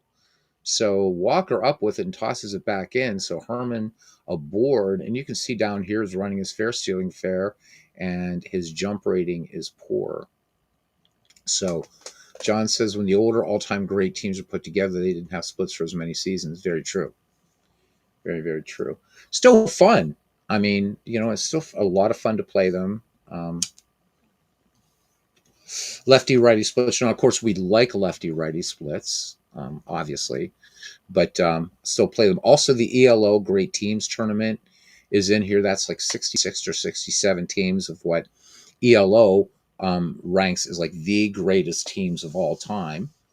But any database could be mixed with any other database in Diamond Mine Baseball. So you let's say you would maybe buy the all-time great players or buy a whole bunch of the all-time great team sets. It's really, you're only limited by your imagination and what you've purchased. You cannot create your own players in this game. So, but I don't think that's a big deal. I don't think that's a big deal. I don't play with fictional players anyhow.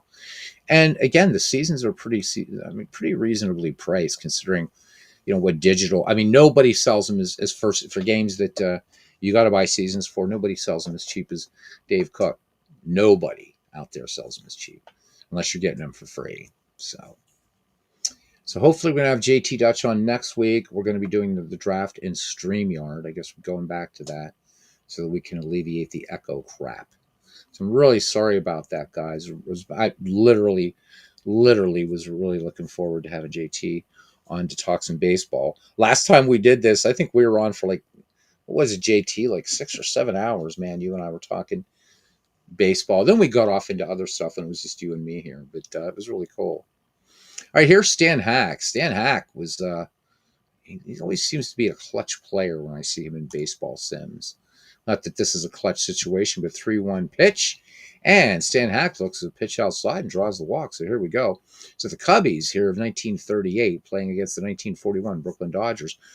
2 aboard right now, 1 away for Gabby Hartnett.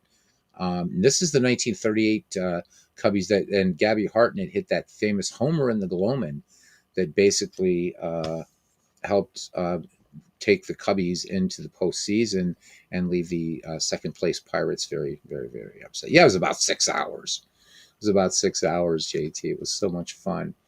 All right, and here is Gabby Hartnett now. Gabby Hartnett batting with 1 away and 2 on here. Top of the first here at Ebbets Field. The 1-2 pitch on the way to Hartnett. And this one lifted in the air along the left field line. Not very deep, though. Medwick on his horse, but it's going to be out of his reach. And Herman comes in to score. Billy Herman scores.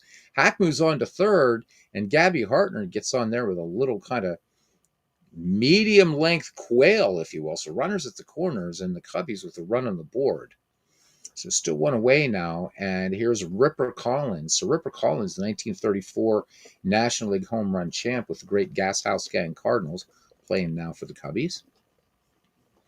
3-0 pitch from Kirby Higbee, and Ripper's taken all the way, ball 4 inside, and the Cubbies load up the bases here. All right, brings up Carl Reynolds now, and of course we can look at you can always look at player stats here along the right side, what he did, and this tracks through your season and per game. Pretty nice. We can see who's then on deck and in the hole, stuff like that. Yep. Cubs fought and clawed their way to a pennant and earned the right to get their faces kicked in by the Yankees in 1938. Yeah, that homer in the Gloman only going to get you so far, right? That was a very controversial call, but a great pennant race in the National League between the Pirates and the Cubs. All right, Reynolds bats with the bases loaded, still 1 down. 0-2 pitch on the way. Grounder on the right side over the play to make the plays Billy Herman and Reynolds out at first, but Stan Hack will come in to score. Hartnett Collins will move up on the play. And the Chicago Cubs still with 2 in scoring position, 2 down, and a 2-0 lead. And here's Frank Demery. Demery was a .273 hitter in 1938 for the Northsiders. Managed 8 home runs. All right, Kirby Higbee looking to get out of it here. It's minimal damage. And here's the pitch to Frank Demery. And this one hit on the ground right side in the hole. The play made by Billy Herman, and Demery is out. Score at 4-3, and that ends at the top of the first. Chicago Cubs. 2 runs and 2 hits, 2 men left on. We go to the bottom of the first. The 1938 Cubs 2, the 1941 Brooklyn Dodgers coming to bat. Starting defense here for these 1938 Chicago Cubs. The first base, Ripper Collins. The second, Billy Herman. And shortstop, Billy Jurgis. At the hot corner, Stan Hack. We got Augie Galan in left, Carl Reynolds in center, Frank Demery in right. Behind the plate, Gabby Hartnett. And on the mound, Bill Lee. Not Bill Spaceman Lee, but Bill Lee nonetheless. All right, Billy Herman in the box now, .291 average for him, with 3 home runs. So, yes, indeed, we do have a doppelganger in this game, but that's okay. Billy Herman will probably ground out to Billy Herman. All right, the count is full. No, he's not related to Bill Lee in the 70s. Bill Lee works. Herman watches an off-speed pitch wide, draws a base on balls. And Cookie Lavagetto up there now. Lavagetto, 277. You guys know about him and that making that catch that made Joe DiMaggio kick the dirt there in the infield. Thought it was a home run. Lavagetto ran it down. Great catch. Lee with a snap throw to first. Herman frozen for an inkling there, but then he got back. Lavagetto in the box now again. And quick move to first. Bill Lee holding Billy Herman close. Just gets back. So he's paying a lot of attention there to Billy Herman, but not necessarily he's not necessarily Ty Cobb in the base paths. All right, let's wind it up again. Lee eyes Herman, and the count 3-0 on Lavagetto. Here is the pitch. Ball 4. This one down around the knees, and Lavagetto never budged. 2 men on first and second. So Herman at first or second, and Lavagetto trailing. Or no, that's right. You're right. Algie and Fredo. Since I'm half Italian, I'm getting my Italians messed up. So thank you. Yeah, Algie and Fredo. That was a crazy catch. DiMaggio was like, huh? All right, here's Pete Reiser now. 343 average with 14 home runs in 1941. Sacrifice is on, and this one is fouled off. So thank you for that correction. Yep. Cookie broke up Bill Bevan's no-hitter. There we go, in the 1947 series with the walk-off double. So Cookie Lavagetto still gets some love here nonetheless. All right, here's the one-strike pitch from Bill Lee. This one chopped off the plate. It's going to be a tough play for Stan Hack over there at the third, and does just get Pete Reiser at first. Stan Hack with a terrific play at third on a ball that bounced high off the plate, nipping Reiser at first as the runners move up. So you can see already, as the game moves on, the commentary obviously is going to fill in a lot more, and the game will track what the players have been doing. All right, here's Dolph Camilli now. Camilli with a 285 average, 34 home runs. 1-2 pitch, and Camilli looks at strike 3 called, and he knew it on the outside corner. All right, so 2 away now for Dixie Walker, one of the people who resisted Jackie Robinson's ascent into the major leagues. Kirby Higbee was another one. 3-2 pitch on the way. And the bases are loaded, so both pitchers looking a little bit sloppy here today. So Walker will amble on down to first, and it brings up Ducky Medwick. So Medwick still a bit later in his career, but a 318 average with 18 home runs. All right, bases are loaded up with the bums, and no place to put Medwick. Bill Lee has the sign from Gabby Hartnett. And Medwick protecting it 0-2. Here's the pitch from Big Bill Lee. Medwick with a pop-up. Drifting in is Reynolds. Under it now, and he makes the grab. So Brooklyn leaves the bases jammed, and Chicago will be up here in the top of the second inning. Chicago leading Brooklyn 2-0. All right, here's Billy Jurgis now. And Jurgis, 245 hitter. Home run, 47 runs batted in 1938 for the National League champion Cubbies. Full count, and Higbee lets it go. And this one's a big chopper, short hop by Lavagetto. And that will be 1 down as we score that one 5-3. And here's Bill Lee, pitcher versus pitcher here. Kirby Higbee, 2-2 the count. Pitch on the way. And this one popped to shallow center. Long run for Reiser, but that ball had plenty of hang time, and Reiser makes the catch easily. So 2 away as we swing around to the top of the order, and Augie Galan now in the box. So the 1-0 pitch on the way from Kirby Higbee. This one's skied out to right field, and waiting for it to come down is Dixie Walker. And he has it for out number 3. Bottom of the second we go. Chicago leads Brooklyn 2-0. Pee Wee Reese now in the box. Pee Wee, a 229 hitter with 2 home runs, 46 runs batted in. Pee Wee Reese, though, what a superb shortstop he was, and really grew into a much better hitter than he was in 1941. So I hope you guys are enjoying a little bit of Diamond Mind action on here. I love this game to pieces. I really, really do. All right, here's the 2-2 pitch to Pee Wee Reese, and he lines this one to right, and this one down the line. A long way to go for Frank Demery there in right. cuts it off on the bounce, and he holds the speedy Pee Wee Reese to a single. So Reese can take off. All right, here comes Mickey Owen now. Mickey Owen, 231 average in 1941. He had one home run, 44 runs batted in. Bill Lee ready to work. And the 1-1 pitch. Owen drills it to third, gloved by Stan Hack, throws to second for one, over to first, and they get the double play. So score that one 5-4-3. 2 down bases empty for the pitcher, Kirby Higbee. Bill Lee deals on the rubber now, and here's the pitch. And this one off the handle of the bat, and Bill Lee will take it off the third base side of the mound. Hard throw to first, and that's that. So the Brooklyn Dodgers go quietly. We go to the top of the third. Cubs still leading 2-0. Reese actually had much higher WAR in 1947 than Robinson. Yep.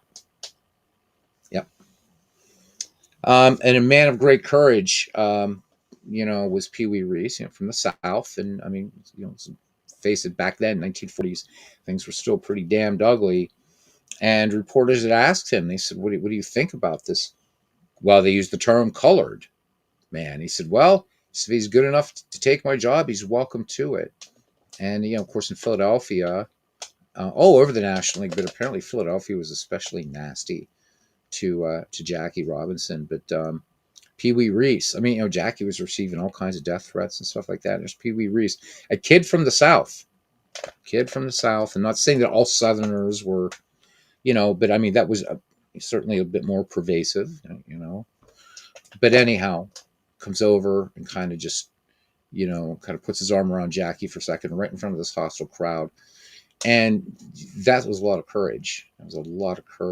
And, Pee Wee Reese and Jackie Robinson, of course, formed such a great lifelong friendship. And Leo DeRocher, I mean, there's so many heroes in the Jackie Robinson story. Of course, we all know about, Branch Rickey. But, what about Leo DeRocher? Right? When you guys had people like Walker and Higbee and all, you really just, we're going to have this, coming up to the club. Ben Chapman was really nasty. Yes, he was, JT Dutch. Nasty, nasty man. Ben Chapman. So many heroes. DeRocher pretty much unloaded on his Dodgers players. You don't like it, you can bleep, bleep, bleep, bleep, bleep, bleep, bleep. And, so I guess some of these guys were calling the, but you know what? There were also other, maybe less, Dixie Walker, one of them. Dixie Walker had resisted it, and then he came later to say, I was wrong. So a lot of heroes, and what a pivotal moment. And I do have to agree with the Ken Burns baseball documentary that April 15th, 1947 was really baseball's finest hour. It really, really was. And we're not going to see Jackie on this team. Not yet. Jackie's still, I believe, at UCLA at this point, 1941. Multi-sports star. Okay, here's the right-handed hitting Billy Herman. And Billy Herman's out at second there. Here's the 1-2 pitch. Kirby Higbee offers, and Higbee with a knuckleball and a big swing and a miss, and out number one here in the third. All right, here's Stan Hack. Stan Hack drew a walk his last time up, batting in the number 3 slot. He also scored, count even at 2-2. And here's the pitch. And this one cracked back to Higbee. Higbee knocks it down, stays in control, and calmly gets the out at first. So quickly 2 down here in the top of the third inning for Gabby Hartnett. Gabby Hartnett 1 for 1 with a run batted in this game. He's ahead at 3 balls, 1 strike. Higbee kicks and deals. And this one, a long fly ball into the alley into left center. Medwick back, and he is there. Taps the glove, and he has it side retired. We head to the bottom of the third. Chicago goes quietly 2-0. Chicago over Brooklyn. All right, Billy Herman leads things off here. Walked back in the first, and the delivery from Bill Lee lined softly and past Hack at third. Seems like he didn't see the ball into left field for a hit. So again, the game's going to start giving you these little editorial comments as well, which I think sets it apart from just kind of the straight old a lot of the straightforward play-by-play. You've seen a lot of baseball games. Jackie actually played American football for a couple teams in 1941. Such an immensely talented athlete, and right. And you guys know, I mean, so many Negro Leaguers were shocked that Jackie Robinson got tapped to go to the majors. They said, I mean, apparently he had a bad temper, and they're like, why wouldn't you take, somebody who was a little bit more even tempered? And I guess Branch Rickey's reasoning was, if you can take somebody with such a hot temper and such, super competitive spirit, and if he can suck it up for 3 seasons, which was what Branch Rickey asked Jackie to do, then it opens the doors for everybody. And I guess it was felt that if you took a player that was more complacent and was just so overjoyed to be in the majors, that he would, that maybe he would either then just blow up at the racism, which who could blame him, or kind of just be what was the old term, an Uncle Tom. So I think that, in retrospect, but what a visionary was Branch Rickey to pick this fiery tempered competitor and open the floodgates. And that time, and while I'm led, I'm told that there were players of color in the other sports, baseball was king. And so, Jackie Robinson, um, Jackie Robinson, there are not superlatives for him. We should do maybe in April we'll do a Jackie Robinson appreciation game. So Jackie, according to John, says Jackie was at UCLA 1931 to 40 or 1939 to 41. Before then, he was at Pasadena Junior College. JT says Jackie could handle it, but took years off his life. Yeah, I mean, you look at pictures of Jackie Robinson. Wasn't that old, but I mean, his hair is like just like white, and you can see the lines in his face. And JT, I think even Rachel, his wife, even talked about that. He died of diabetes and was going blind, and of course, stress is a massive contributor to diabetes, and it had to have been. You imagine, guys, I mean, that here's the owner or the general manager of a major league ball club, and just think of the weight Jackie Robinson would have had on his shoulders, right? Because this was what everybody was waiting for, and they had to wait for, of course, a long chain of events, right? Kennesaw Mountain Landis to die, as he wanted no integration in the game. He said no, no, no. And yet another hero, a Southern senator, Happy Chandler, becomes baseball commissioner. And he said, well, black boys are over there killing Nazis. Why the hell can't they play baseball here?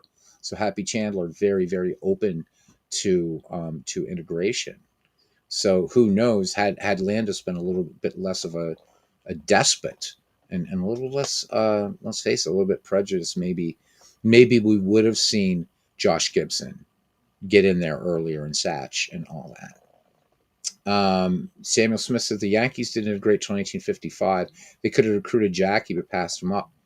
So, and the Pittsburgh Pirates, um, Cumberland Posey had sent Pie Traynor a letter, and he was ready to offer. At that time, he was managing the Crawfords. The Pirates could have had Satchel. They could have had Josh Gibson. There's this whole laundry list of great Negro League players. The Pirates never answered his letter. On Relic, how you doing? Good to see you. We're talking about Jackie Robinson here in the breaking of the color barrier, even though Jackie Robinson's not in this particular game that we're playing right now. Recent Jackie Robinson bio, True the Four Seasons, is excellent, by Custia Kennedy. All right, I guess I got to check that out now. Good stuff. Of course, the last team to integrate, Boston Red Sox. So I mean, it begs the question. And as interesting as we are on the cusp of getting into a 19th century dead ball baseball league where there are no players, men of color playing in that, is, can you truly judge? How do we judge the greatness of players when you had all of these great athletes? I mean, what the major leagues would have been like had Oscar Oscar Charleston's average, what is the third highest? If you look at it with the major league equivalencies, third highest average in baseball. So, what about Cool Papa Bell? Maybe Cool Papa Bell would have stolen more bases than Ty Cobb. Who knows? We'll never know.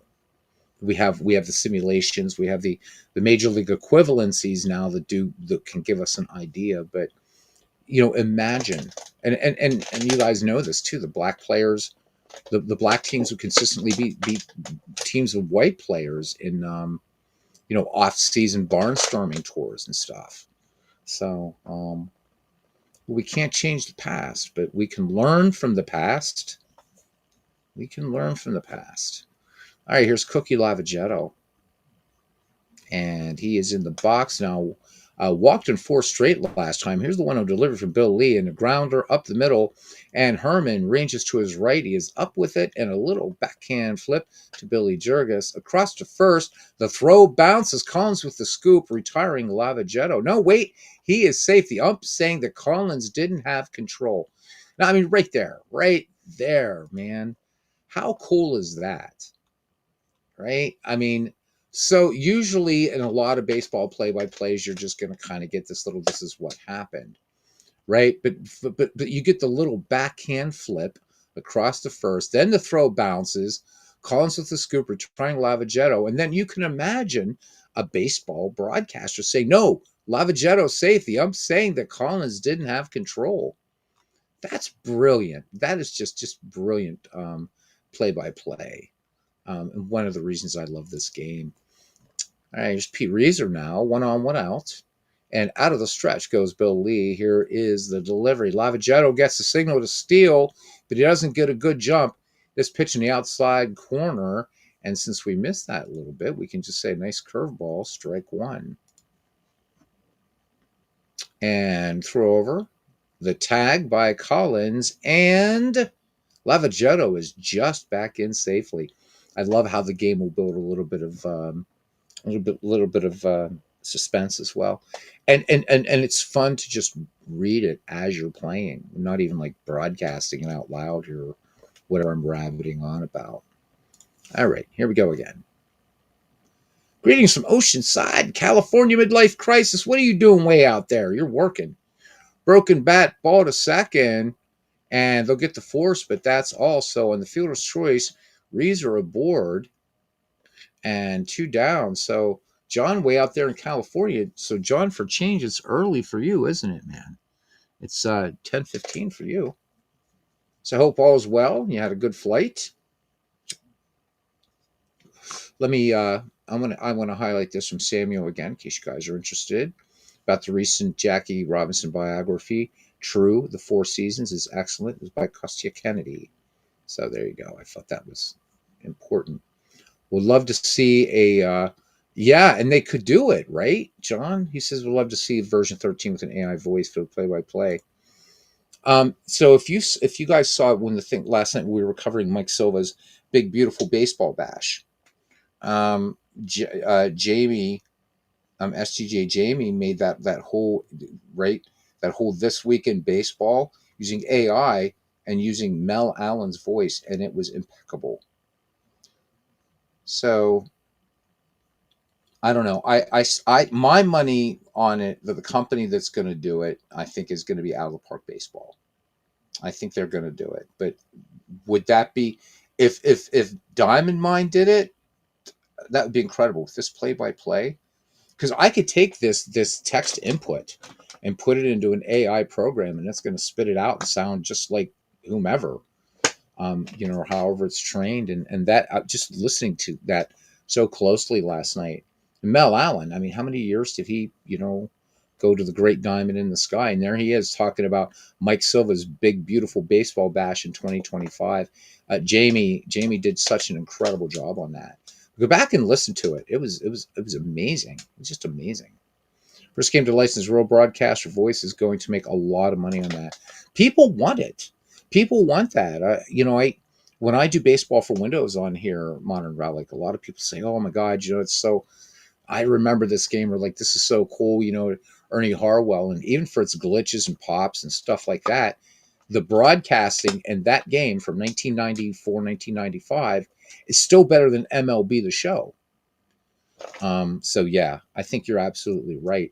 A lot of people in out of the park baseball have been clamoring for it. When Marcus was still officially with the company, he said, we're looking into the AI thing, and once it becomes, feasible financially, we do want to incorporate that in the game. But AI Vince Scully would be amazing. John, you're right. You're right. I mean, Vince Scully. I mean, great broadcasters, but I think Vin was in a league of his own. In a league of his own, like listening to poetry when you listen to Vince Scully. Um, but if Appa back in the day, so this was about 20 years ago or maybe 10 years ago, whatever it was. But they were talking about, we want to get another broadcaster to pick up where Ernie Harwell left off. And that was the original plan, but they tapped Pete Van Wieren. And I thought back then, I was like, well, but why wouldn't you get Vin Scully? I mean, if you got Ernie Harwell, you need not that Van Wieren, but God, I mean, come on, Vin Scully and Ernie Harwell. And even if they would have had Vin Scully pick up where Harwell left off, so 1998 forward, imagine. Oh my God, imagine. So Vin, yes, he did the broadcasting on MLB 98, 99, or 99 for the PlayStation. Um, it is pretty well developed, Modern Relic. I should show you guys some night one of the programs that I have. I'm not using it for anything right now, but it's really, really super cool. And in fact, who is it now? Oh my God, it's like his name's in my tongue. YouTuber, he's in our community, and he was actually doing incorporating some stuff into Action PC Baseball for the announcer, which was cool. The name will come back to me. Midlife Crisis says son-in-law's Marine transferred back to Fort Pendleton, where he re-upped. They moved back 2 weeks ago. Now with the two grandkids, we wanted to spend our vacation with them. Well, thank him for his service, and it's awesome. So glad that you're out here. Glad you're out there on holiday with family. That's the best reason to be out there, man. Great. Old time baseball. Yep, Mel Allen and Kurt Gowdy as options. Mel Allen was the better one. He said more names. Can't get off work for Christmas, says Midlife Crisis. Thanksgiving was as soon as we could visit. Won't see them again until May. MLB 98 was announced by a guy named Mike Carlucci, says Aaron. And Vince Scully's game was MLB 99. Okay. There we go. All right. Love the chatter, guys. Love the chatter. All right, number 4 hitter Dolph Camilli struck out his first time up. Lee from the set and the 1-2 pitch. And this one hit on a line in the gap to right. Demery, the right fielder's after it, but he can't cut it off. Goes all the way to the fence. Camilli pulls up with a double. Risers past third, and no chance to get him. So there we go. The Dodgers get on the board here in the bottom of the third inning. So the 1938 Cubs 2, the 1941 Brooklyn Dodgers 1. Pete Van Wieren was excellent, but Vince Scully was in another league. Absolutely. And so to continue that, APA rather decided to do some upgrades on the game because they had gotten the rights back from the Miller brothers. And so the dream of that is pretty much gone. And that's the reason why I don't have any seasons for APA baseball. Not APA Go, but APA PC baseball past 1997, because as you get further away from so Ernie Harwell will save every name from 1871 to 1997. As you move further away, if it's a name that Ernie Harwell did not say, what they do is they just have him say like the first letter of the player's last name, which I think it would have been nicer if they would have just at least just used the term and the first baseman, or like say if you have Shohei Ohtani, instead of saying "oh winds up," just say "and the pitcher into his wind," which is what MLB The Show does for players that are, I guess, the licensing and stuff like that. So, but I really, really, really wish they could have gotten Vince Scully. I think Vince, or gotten John Miller. John Miller would have been superb. Just say, okay, pick up from 1998. You don't even have to do everything that Ernie Harwell did. So, yeah, and that coming from a Braves fan, yeah, Vince Scully was, wow. If YouTube wasn't such a shit, I'd love to like cross stream some Vince Scully calls here. I think it would be so much fun. I don't know how classic baseball on the radio gets away with it, but they do. Because every game's property of Major League Baseball, but they haven't been copyright striked off of YouTube. So I've thought about sometimes going to an Internet Archive because all those games that they have are also in the Internet Archive. Although I love classic baseball on the radio, I love that channel. But not that anything would happen to me because this is not a monetized channel. But it's just kind of embarrassing to get that little message.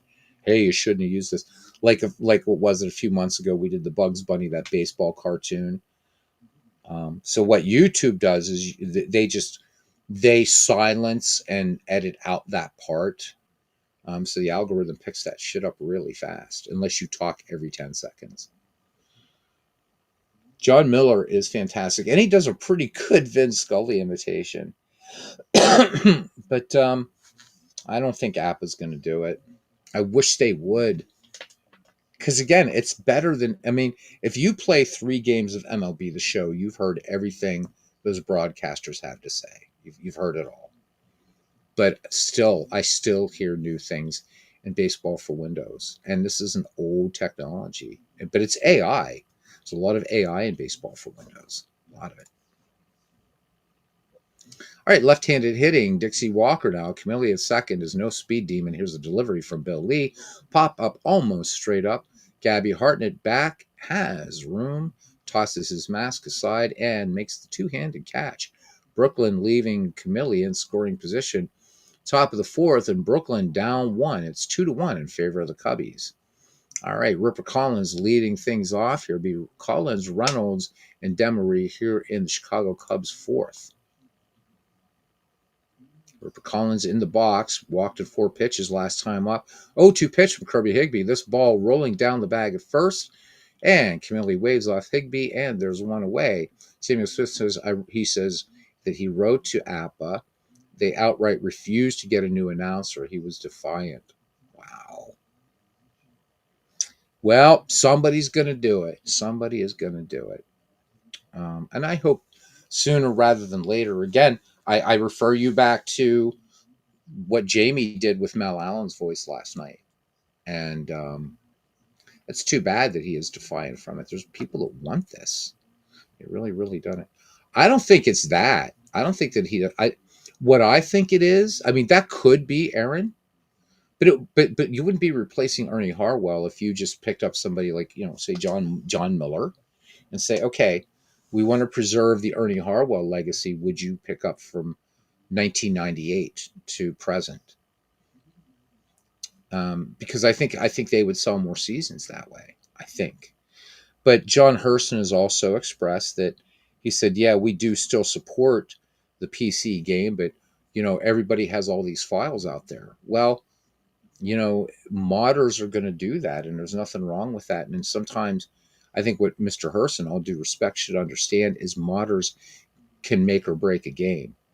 And so, a lot of people have done homebrews. I mean, Diamond Mine Baseball, again, 1871 to 1926, you can still get all those seasons for free. And those are homebrew seasons, but they're totally fine with that. They're like, we don't have any of those seasons, but if people want to play them, there you go. So, I think what you look at what Legend Sports Universe does with MLB The Show, and how many modders are on there. And in San Diego studios, yeah, they're good. They're going to keep selling the new editions of MLB The Show, but seeing what modders can do. Modders from Warcraft 3 developed a whole new genre of gaming called the tower defense game. That started out as a mod in Warcraft 3, not World of Warcraft, but Warcraft 3. What modders can do to keep games alive, to further them. Heroes of Might and Magic 3. I know I'm going off course here, but just to illustrate a point. Considered the greatest of the Heroes of Might and Magic games. Well, the definitive version is called Horn of the Abyss, which is actually now sold through GOG. and that's a fan-made mod and greatly expands a great game. And the owners, the publishers now who took over the publishing from 3DO and New World Computing of Heroes of Might and Magic 3 completely welcome it. So I think the baseball guys here that run these could learn a little bit about from the mainstreaming gaming companies. Let modders do things. Wonder how Jamie got Mel Allen? Yeah, it was definitely AI, Aaron. I have a program that can do it myself. But not Jamie uses something different, I'm pretty sure. But yeah, that's all AI. So MVP 2005 is still being modded with historical seasons, says Samuel Smith. And Aaron says he's playing MLB The Show 22 on his Nintendo Switch. It's just as good there it is on the bigger consoles. I'm sure it is. And I'm glad it is. But apparently Ernie Harwell did this for like almost free, I guess. This was soon. Correct me if I'm wrong, and Aaron, you'd probably know this. This was around. I don't know if this was right after or whenever. I'm trying to remember when he was fired from the Detroit Tigers, but yeah, I guess I don't understand the defiance. I wonder if you just get enough baseball sim players to say, "Come on, you have something great here, and you were gonna do it." So, but I mean, John Miller is an avid cards and dice baseball player. I think he would probably be chuffed if you're saying, "Yeah, I'm going to be following the great Arnie Harwell." Yeah, okay. So yeah, so he was working on this after he was fired. Thank you for that confirmation, Aaron. I didn't know the exact year that he was let go from the Tigers, but yeah. But Vin Scully calling a game. Jeez, I don't think I'd ever play any other game then. Not to knock Ernie Harwell, but to have both of those guys. And even with AI right now, do you guys remember? I think it was early this year. Did a whole thing of like a history of baseball, and I did it in Google Gemini. And it was this guy and this woman talking about the development of baseball in the 19th century, and it was incredible what it did. Maybe we'll do one some night here on a broadcast. We'll say, all right, let's pick a topic, let's put it into Gemini, and let's make it into a podcast. It was incredible. I still think I have the link somewhere to it. So Aaron corrects himself, says no, it was 1991. He was fired after 91, came back in 93 due to fan outrage. Yeah, well, that's like when Bob Prince was fired from the Pittsburgh Pirates. Prince was fired he was not shy. He would call out the organization. So those old time broadcasters, man, the great broadcasters like Harwell and all those guys, man, they didn't kiss anybody's ass. They just said what it was. Harry Carey sometimes needed a 12-pack to do it, but they still did it, didn't they? All right, here's Carl Reynolds now at the plate. Grounded out his last time up. Here's the pitch from Kirby Higbee. And base hit center field. A ground ball beyond the reach of Pee Wee Reese. It splits him right up the middle. And Reynolds is aboard with pretty decent speed. Here's Frank Demery now. Demery 0 for 1 on the day. Bounced out his last time up. Higbee checks Reynolds at first, and here's the 3-1 pitch. This one lifted to left. Ball comes down out of the bright sky into the glove of Medwick. 2 down, Reynolds hold first. JT Dutch says, yeah, I remember Harwell doing Angels games in 1992 because we got regional TV coverage of them. Skip Carey didn't kiss ass either. No, he didn't. No, he didn't. Harry Carey didn't need a reason to have a 12-pack, says Modern Relic. Yup. Aaron says, I think Harry Carey was sometimes drunk on the air. Yeah. I don't know how true this is, but that's a rumor I've heard. Yeah, he was. That's probably not just a rumor. But again, I have to say probably because, yeah, I mean, I can't say either. But I think that's a rumor that I think there's some veracity to that. But still, Harry Carey, man, so beloved. So beloved.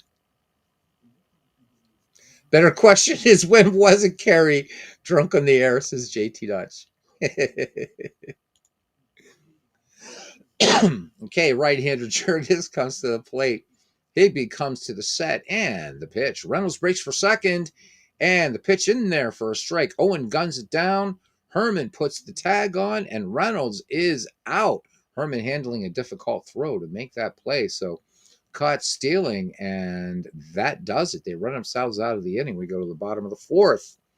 Tight game here. The 1938 Cubs 2, the 1941 Dodgers 1. And having a good baseball chat here with everybody. I apologize not having anybody on mic, but EVMUX giving us some fits and starts here as far as the echo thing goes. So we're going to try next week, and I guess going to have to go back to StreamYard. This one does so much more than StreamYard, and StreamYard's more expensive too. But there's no echo. All right, Joe Medwick, Pee Wee Reese. Here we go. Medwick batting in the sixth slot. Here's the 1-1 pitch. Bill Lee lets it go. This one a shot into the hole and past Billy Jurgis into left. So the Brooklyn Dodgers picking up their fourth hit. Medwick aboard, and here's Pee Wee Reese. Pee Wee Reese, 1 for 1 today. Led off the second with a base hit. Infield playing in at the corners. 3-1 pitch. Change up, but nearly in the dirt. Brooklyn now with 2 men on as Reese walks in the 3-1 pitch. So 2 on now for Mickey Owen. And Mickey Owen, nothing for 1. Grounded into a double play his last time up. The 1-strike offering. Fly ball right field. Demery on the move, and he makes the catch on a ball that was very well hit. Medwick tags. He's going for third. Demery throws to third, and Medwick in there safe. Hack with the missed tag. All right, so runners at the corners now. 1 away. The Dodgers looking to get that other run back, and here's Kirby Higby. JT Dutch says by the time the 90s rolled around, Harry didn't give too much of a damn, and the beer was definitely flowing. I always loved his big glasses, JT. Big damn glasses old Harry wore. I think he would have been fun to hang out with at the pub. Probably drink me under the table, but there you go. He had a stroke in the late 80s, said Aaron Reed. That's why they had guest commentators during Cubs games, Pat Summerall being one of them. Full Count Baseball has a nice color stadium photos. Yes, it does. Yes, it does. Yes, it does. Okay, so that's all right. You know what? This is called Shiny Things. So let me show. I'm not going to fire up the game, guys, but I do want to show you that this is what the new Parks directory looks like now. So if you're playing some Full Count Baseball, let's just pick a ballpark. There you go. So you can have the old VGA ballparks, but now it will have full color ballparks. And all I've got to do is, I'm sure they probably tell you how, whatever these, just figuring out these, I don't know if these are hard coded yet or whatever, but if you can add your own, there you go. There you go. So really, really nice. Comerica Park. And then these are the VGA ballparks, which were still fun. And for back in the day, remember, this is an old baseball game, and Full Count Baseball originally didn't even have ballparks. So, but a pretty nice little selection. 173 ballparks now come with, there's the Oakland Coliseum, come with Full Count Baseball, which is looking pretty nice, guys. It's looking pretty nice. So we've got a couple more there. There's Camden Yards. So, and I'm guessing PNC is in here somewhere, but so there we go. There's Washington Nationals Park. So yeah. Full Count Baseball is free. LHgames.net. Get yourselves a free baseball game. And a very, very, very good one. All right. Can Higby make something happen here? The Dodgers was 1 out. Boy, now would be the time to try a squeeze. Medwick, though, Can you get a good jump going down the line?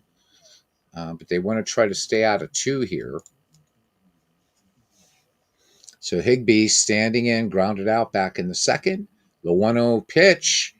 And this one's lifted way up to right. Demery drifts backs up 1-2 steps and makes the catch for the second out. Medwick tags, and he will score without a throw. And after all of that, the Dodgers do get that run back, and it's a whole new ball game here in the bottom of the fourth. Cubs and Dodgers tied at 2. Harry Carey is alive today, be 111 years old. May his memory be eternal.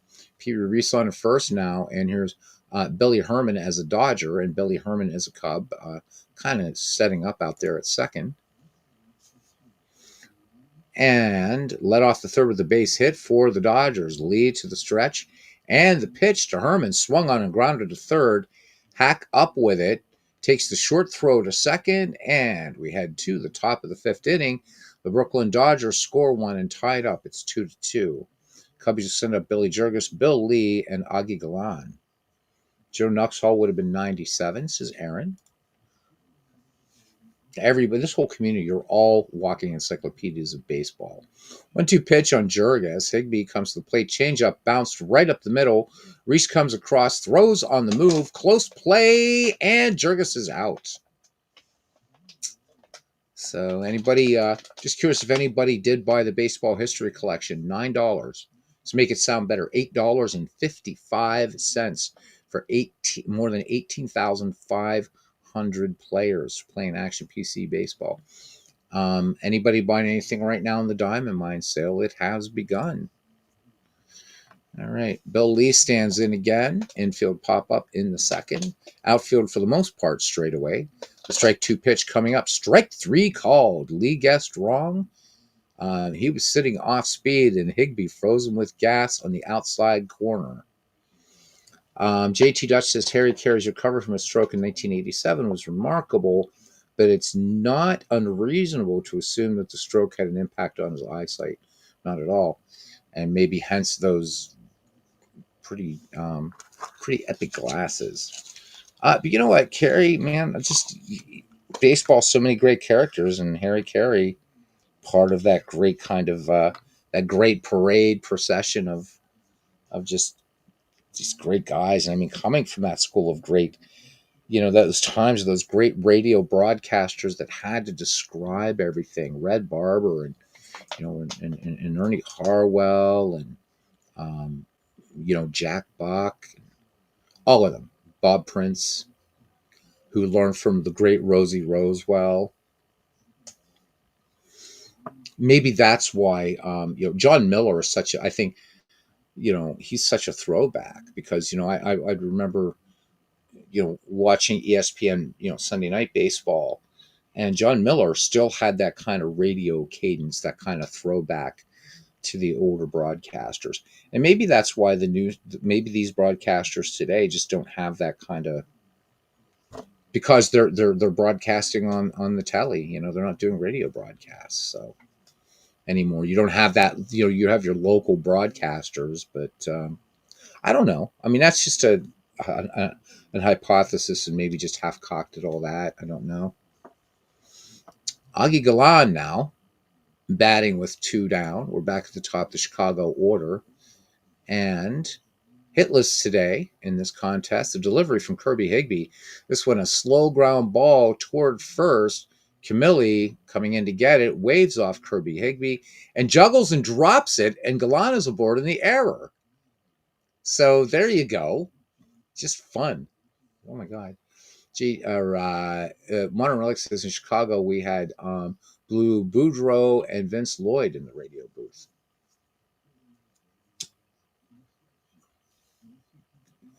Those broadcasters were the 10th player, weren't they?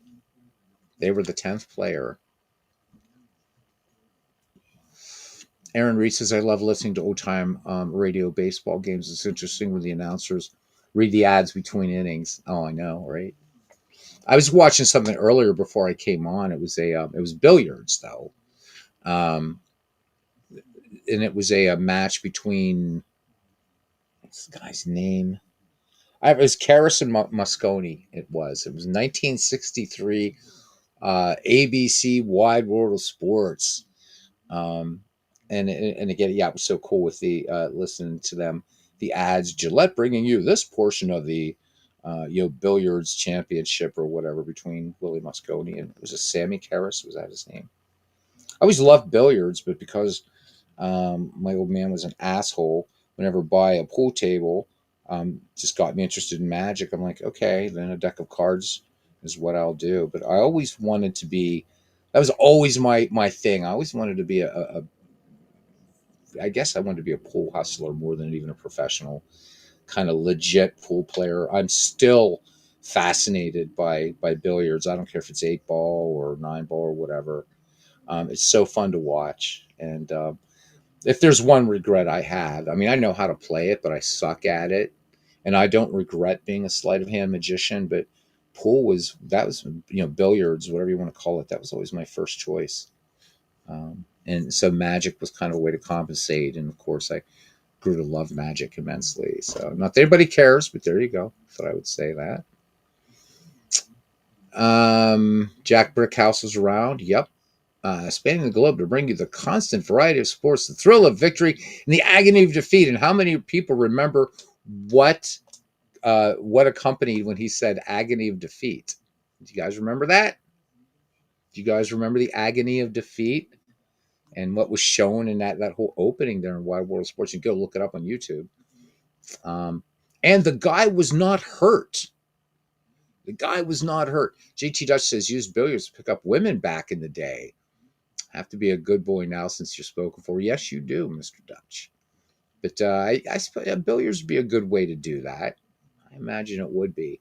So while you were doing that, I was playing music and watching you guys play pool, getting all the chicks. And I'm like, I'm busting my ass up here, and you guys are just going plunk and getting the chicks. But of course, there's a lot of other advantages to watching certain members of the human race playing pool, if you know what I mean. I do love the game. It's so much fun, but I suck at it. I suck so badly. Never had the chance. Just all I wanted was a damn pool table. So that's all right though. I can hustle with cards if I wanted to, but I don't get my hands broken at that. So Modern Relic remembers the agony of defeat, and yeah, I'd read that coming off the ski, that guy was, because I thought, like, was he killed? But he wasn't. Just minor injuries. But that was one hell of a. That was pretty nasty. I can see it as I'm talking about it. I can see it in my mind's eye. Number 2 hitter, Billy Herman now, went down on strikes last time. Higbee quickly to first, and the throw is saved by Camilli, who had to reach across Galan to make the grab. All right, out of the stretch goes Higbee. Here's the 1-0 pitch. Higbee's pitch to Herman, lifted high and far, and waxing lyrical, on a routine fly ball to center, and the side is retired. Love it. Love it. So as the game goes along, this commentary, the written commentary there just gets better and better. All right, Cookie Lavagetto hitting first here for Brooklyn. Number 2, 3, 4 hitters due up. Ball and strike on Lavagetto. Here's the pitch. This one out to left field. Augie Galan in, sliding and making the catch. So score that one, an F7. Here's Pete Reiser now, and I know I called him Riser during one play. But batting the 3-hole, looking for his first hit of the game. 1-1 pitch, and this one is a looping liner caught by Billy Jurgis, ranging to his right in the outfield grass. 2-2 your score here at Brooklyn's Ebbets Field, complete with the Dodger Symphony Band and Hilda Chester. All right, here's Dolph Camilli. Pretty good day, 1 for 2 with an RBI today. It was an RBI double his last time up. Count even, 2-2. Camilli swings and misses, and he goes down on strikes for the second time today. So that ends the inning, and we head to the top of the 6th. The 1938 Cubs and the 1941 Dodgers are knotted at 2. And it'll be Stan Hack, Gabby Hartnett, and Collins due up here. So Hack, the lefty batter, out on a ground ball last time. 2-1 pitch, and Hack, fighting one off, flips it into center field. Easing in is Reeser and takes it for the first out. It's a good play out there by Pete Reeser. There's Gabby Hartnett now. And we're ready to go now. 3-1 offering. And this one grounded out to Lavagetto. Lavagetto over to first in time for the 5-3 put out of Gabby Hartnett. And here is the Ripper. And the delivery from Kirby Higbee. And he belts a fastball buried deep center field. Racing back is Reeser and makes a nice over-the-shoulder catch. So a little bit of noise by Chicago, but that's all. We go to the bottom of the 6th inning. We are still not at a 2.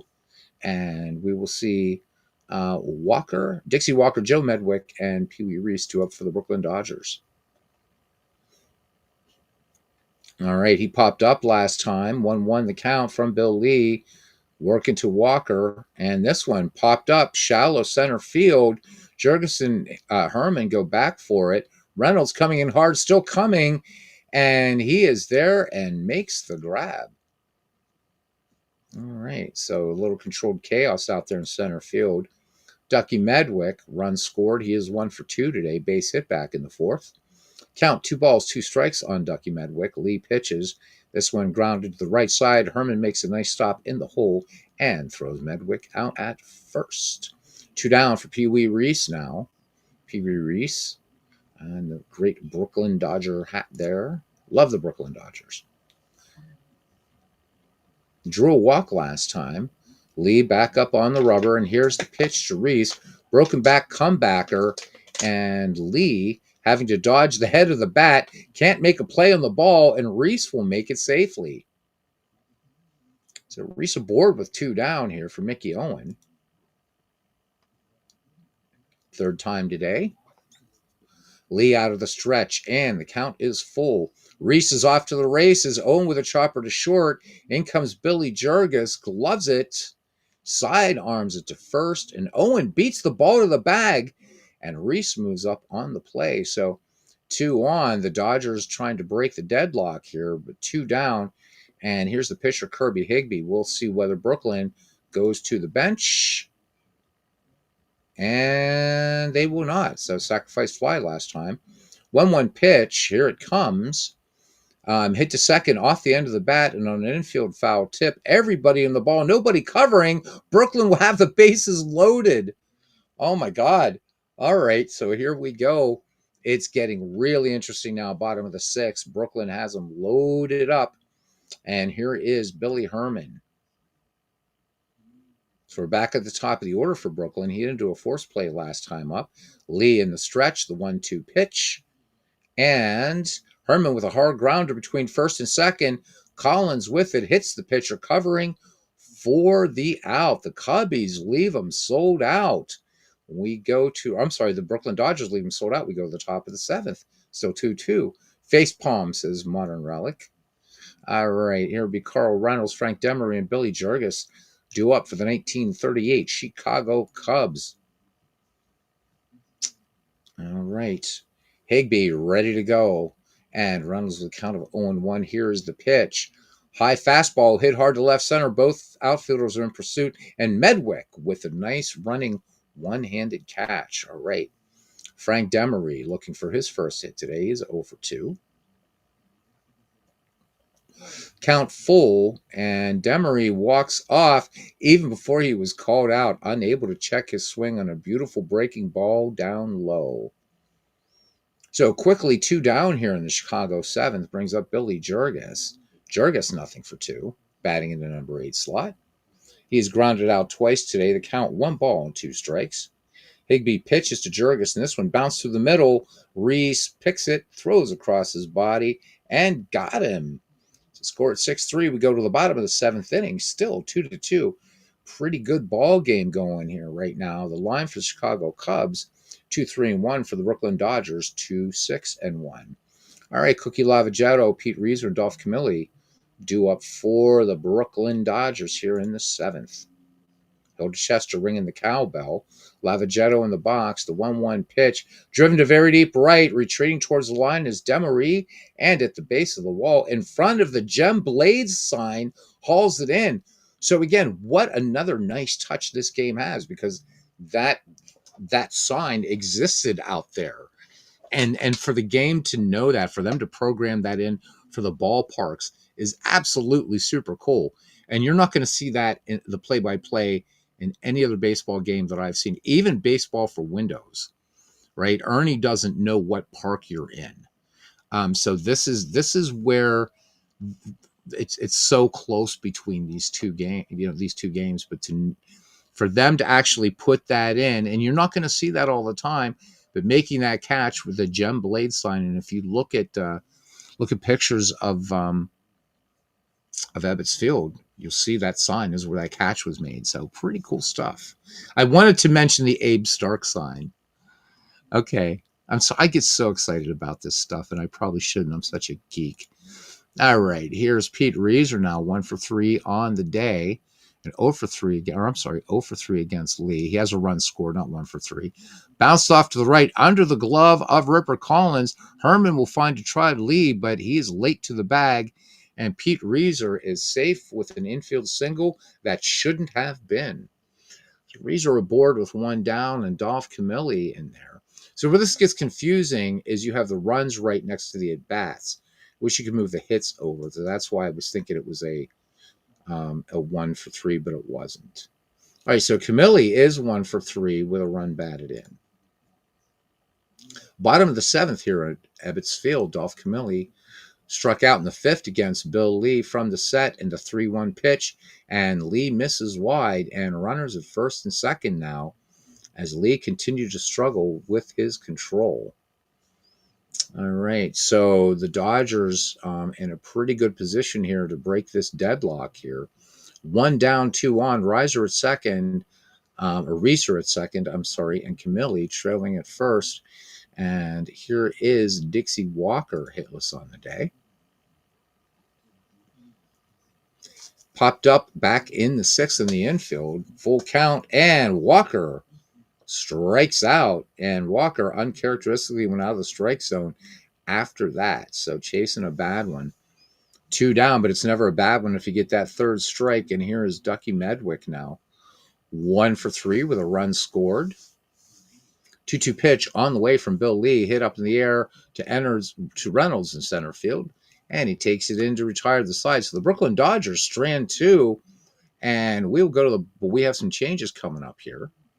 So Mace Brown will be pitching for the Brooklyn Dodgers of 1941 as we head to the top of the 8th. Cubs and Dodgers knotted at 2. Thanks for hanging around, guys.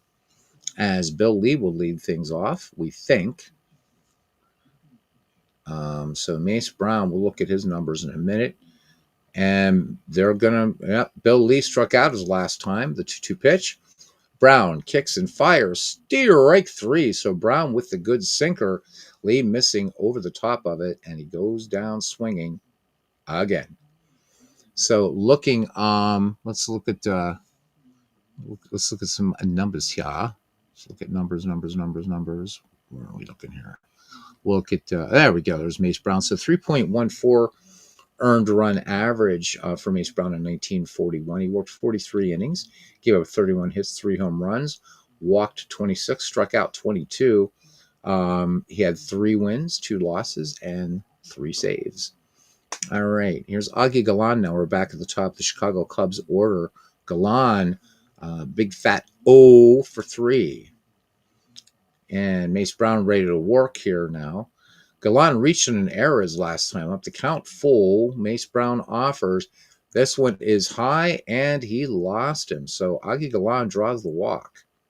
He'll go to first base as the potential go-ahead run. And Galan has decent wheels. All right, here's Billy Herman. Billy Herman, 1 for 3 with a run scored. 1 on, 1 out. He lifted one out to Reeser last time up. Quick throw to first by Brown. Diving back in a hurry is Augie Galan. Just got in under the Camilli tag. All right, here's the pitch.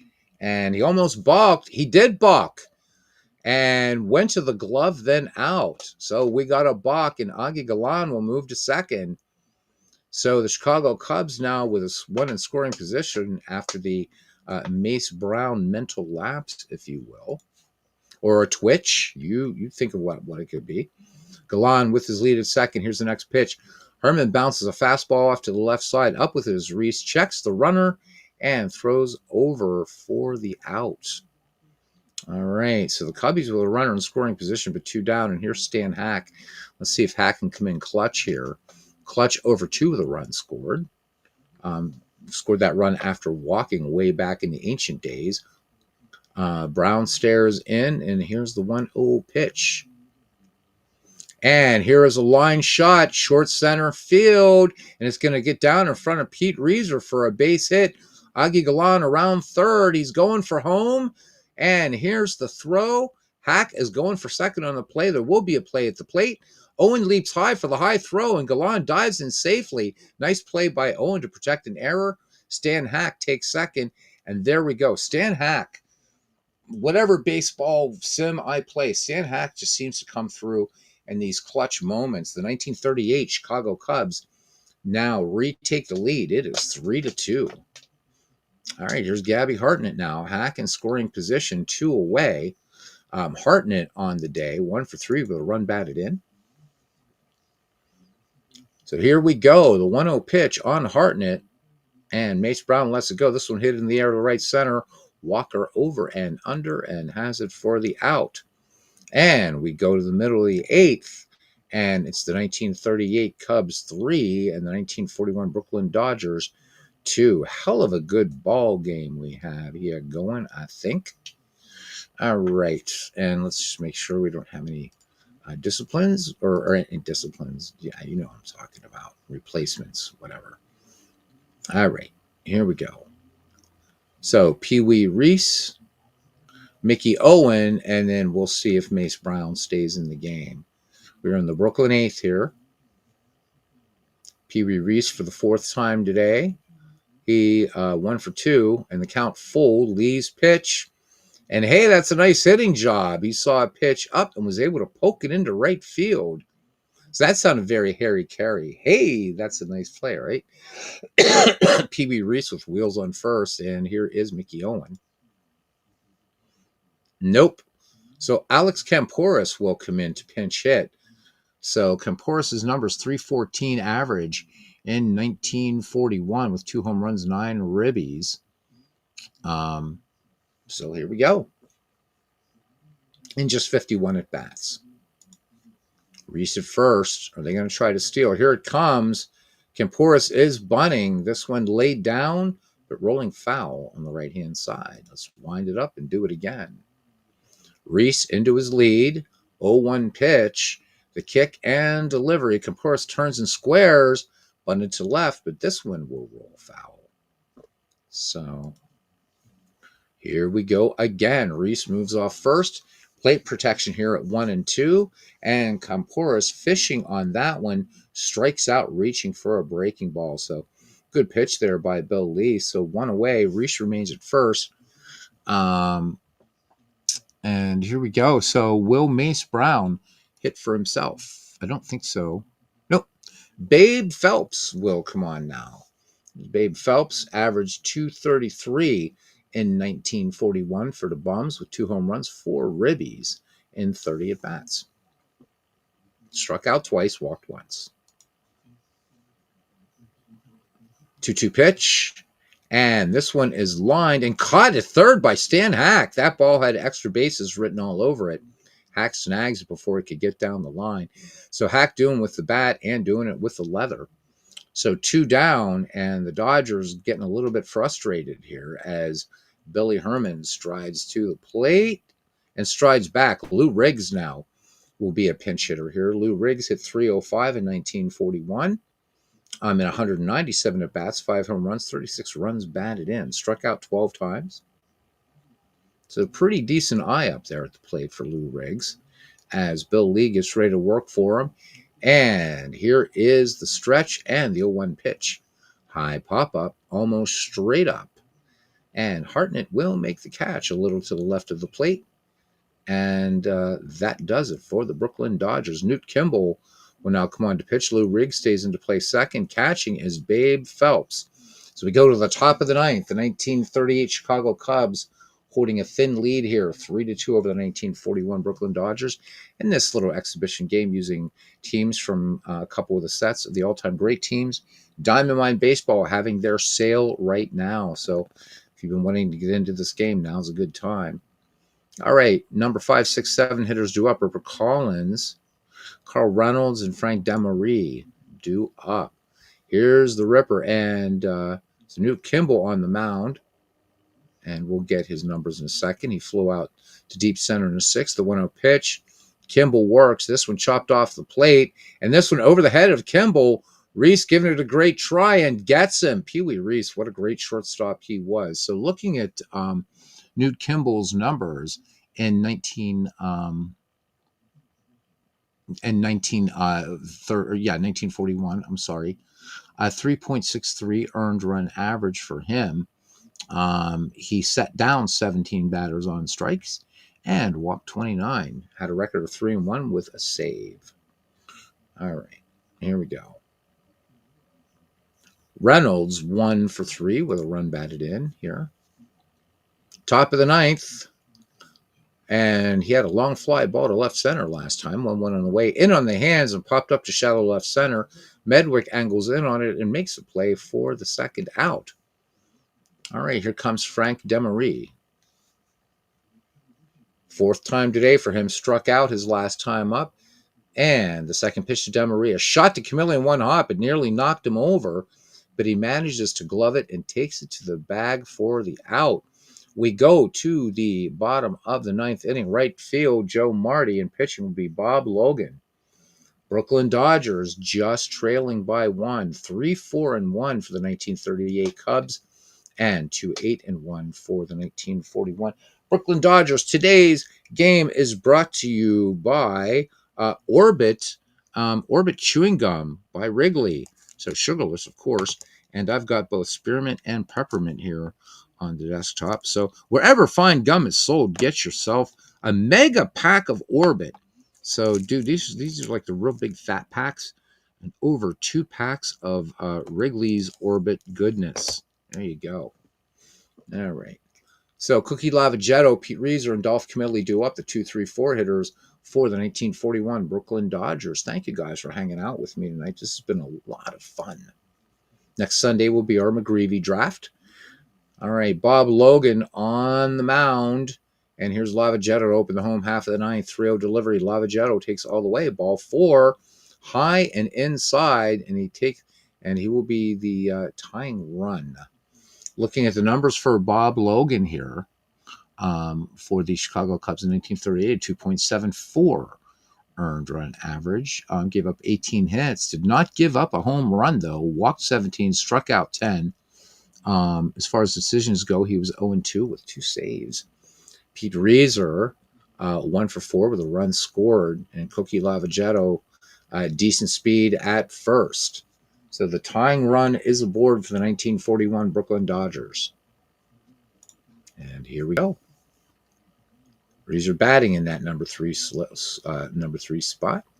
Logan to the stretch and the pitch to Reeser. This one chopper up the middle. Logan cannot get to it. Jurgis will have to go to first, and he does. So Lavagetto on the unintentional sacrifice will move to second, and it brings up Dolph Camilli with 1 down. So the potential tying run here in the bottom of the ninth, now in scoring position for the 1941 Brooklyn Dodgers, and Cubs fans are just holding their breath. So Paul Fay hopefully will catch this later. And if he wants to hang around, who knows, there'll be a Cubs game. He loves the Cubs. And Modern Relic, a Cubbies fan. Dolph Camilli steps into the left-hander's box, drew a base on balls last time. Here's the pitch. Bouncer between second and third. Stan Hack cuts it off, looks Lavagetto back, and the throw to first produces out number 2. And Dixie Walker is now up. And Dixie 0 for 3. Let's see whether Brooklyn is going to go for a pinch hitter here. Walking 4 trips. Speed down in second and Lavagetto. Logan ready. Here's the pitch to Dixie Walker. This one grounded wide to first, through the hole, and into right field for a hit. Lavagetto makes the turn to third. Lavagetto going for home. The throw goes home. Walker goes for second. There will be a play at the plate. Lavagetto comes in head first, but he didn't have to. The throw was short, and he beat it easily. Walker takes second.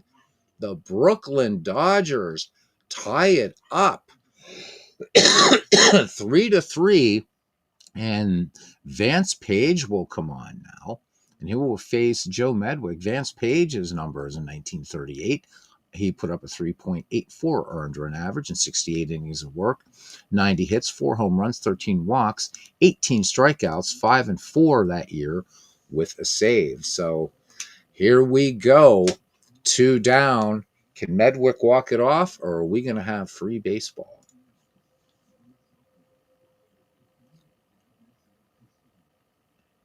All right, here is Medwick.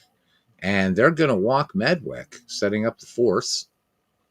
And that brings up Pee Wee Reese. Pee Wee Reese 2 for 3 today. So we'll see. I mean, Medwick is a dangerous bat, so. But Reese today, a little bit more successful at the plate. What do we got here? Nope. So Jimmy Wasdell will come in. So they're going to turn around and bring in the left-hander, Jimmy Wasdell, a 298 hitter in 1941, in 265 at bats, 4 home runs, 48 runs batted in, struck out 15 times. All right, runners at first and second for the 1941 Brooklyn Dodgers here in the bottom of the ninth. The 1-2 pitch from Page. This one lashed into left center, base hit, and a run will score. They might have a play at third. The throw from Reynolds, though, will go into second, and Brooklyn has men on the corners, but this game is over. So the walk-off in the 1941 Brooklyn Dodgers snatched this one away from the 1938 Chicago Cubs. Hell of a good game, though. Quick recap here. 1941 Brooklyn Dodgers, the line score for them, 4 runs, 10 hits, 1 error. And for the 1938 Cubbies, 3 runs, 4 hits, and 1 error. So that was a lot of fun. We're not going to worry about saving stats or anything like that. We're just going to bop out of here because this is not a season game. So there you go. There's a lot of good stuff on here. Just before we go, I want to show you what happens with the all-time great players, those databases. So let's change this active database so I can show you guys how these are packaged. So it's not just about having a ton of players, but it's also about having, so for each of these sets, you get teams broken up into 2 distinct leagues, which is really, really super cool. So it's a mix of National League and American leagues. This is League 1 and League 2. So a lot of value added stuff here. It's probably my favorite product, no surprise, from Diamond Mine Baseball. So they are having their sale right now. So if you got a few extra bucks lying around and you want to be an adopter of this game, I really think you won't regret it. Again, maybe not a lot of bells and whistles here, but a really fine baseball game. All right, guys, thank you very much. Boy, this turned into a 3-hour broadcast, and last night was almost 4 hours. So next Sunday, 7 p.m. Eastern, 4 p.m. Pacific, will be the Ned McGreevy League. We'll set up the draft order. Please sign up on the Ned McGreevy Discord if you're interested. We hope you are. It's going to be a lot of fun. Players from 1871 to 1919. Bernie and I, maybe this week or maybe on the next Diamonds and Dice podcast, will be featuring a baseball game that he created in ChatGPT that apparently you can play any team in baseball history. Remember, Action PC has sales going on. Strat has sales going on. 'Tis the season, I guess. So, yeah. Until the next time, I'm going to play a little bit of full count baseball now offline. And thank you guys all for coming in. You guys are family. And JT, let's hope we can get you on here next week. I'll switch back over to StreamYard unless I have an answer for this. Thank you guys, everybody, and I'll see you around the batting cage. And if I'm not on beforehand, at the Ned McGreevy draft. All right, good night.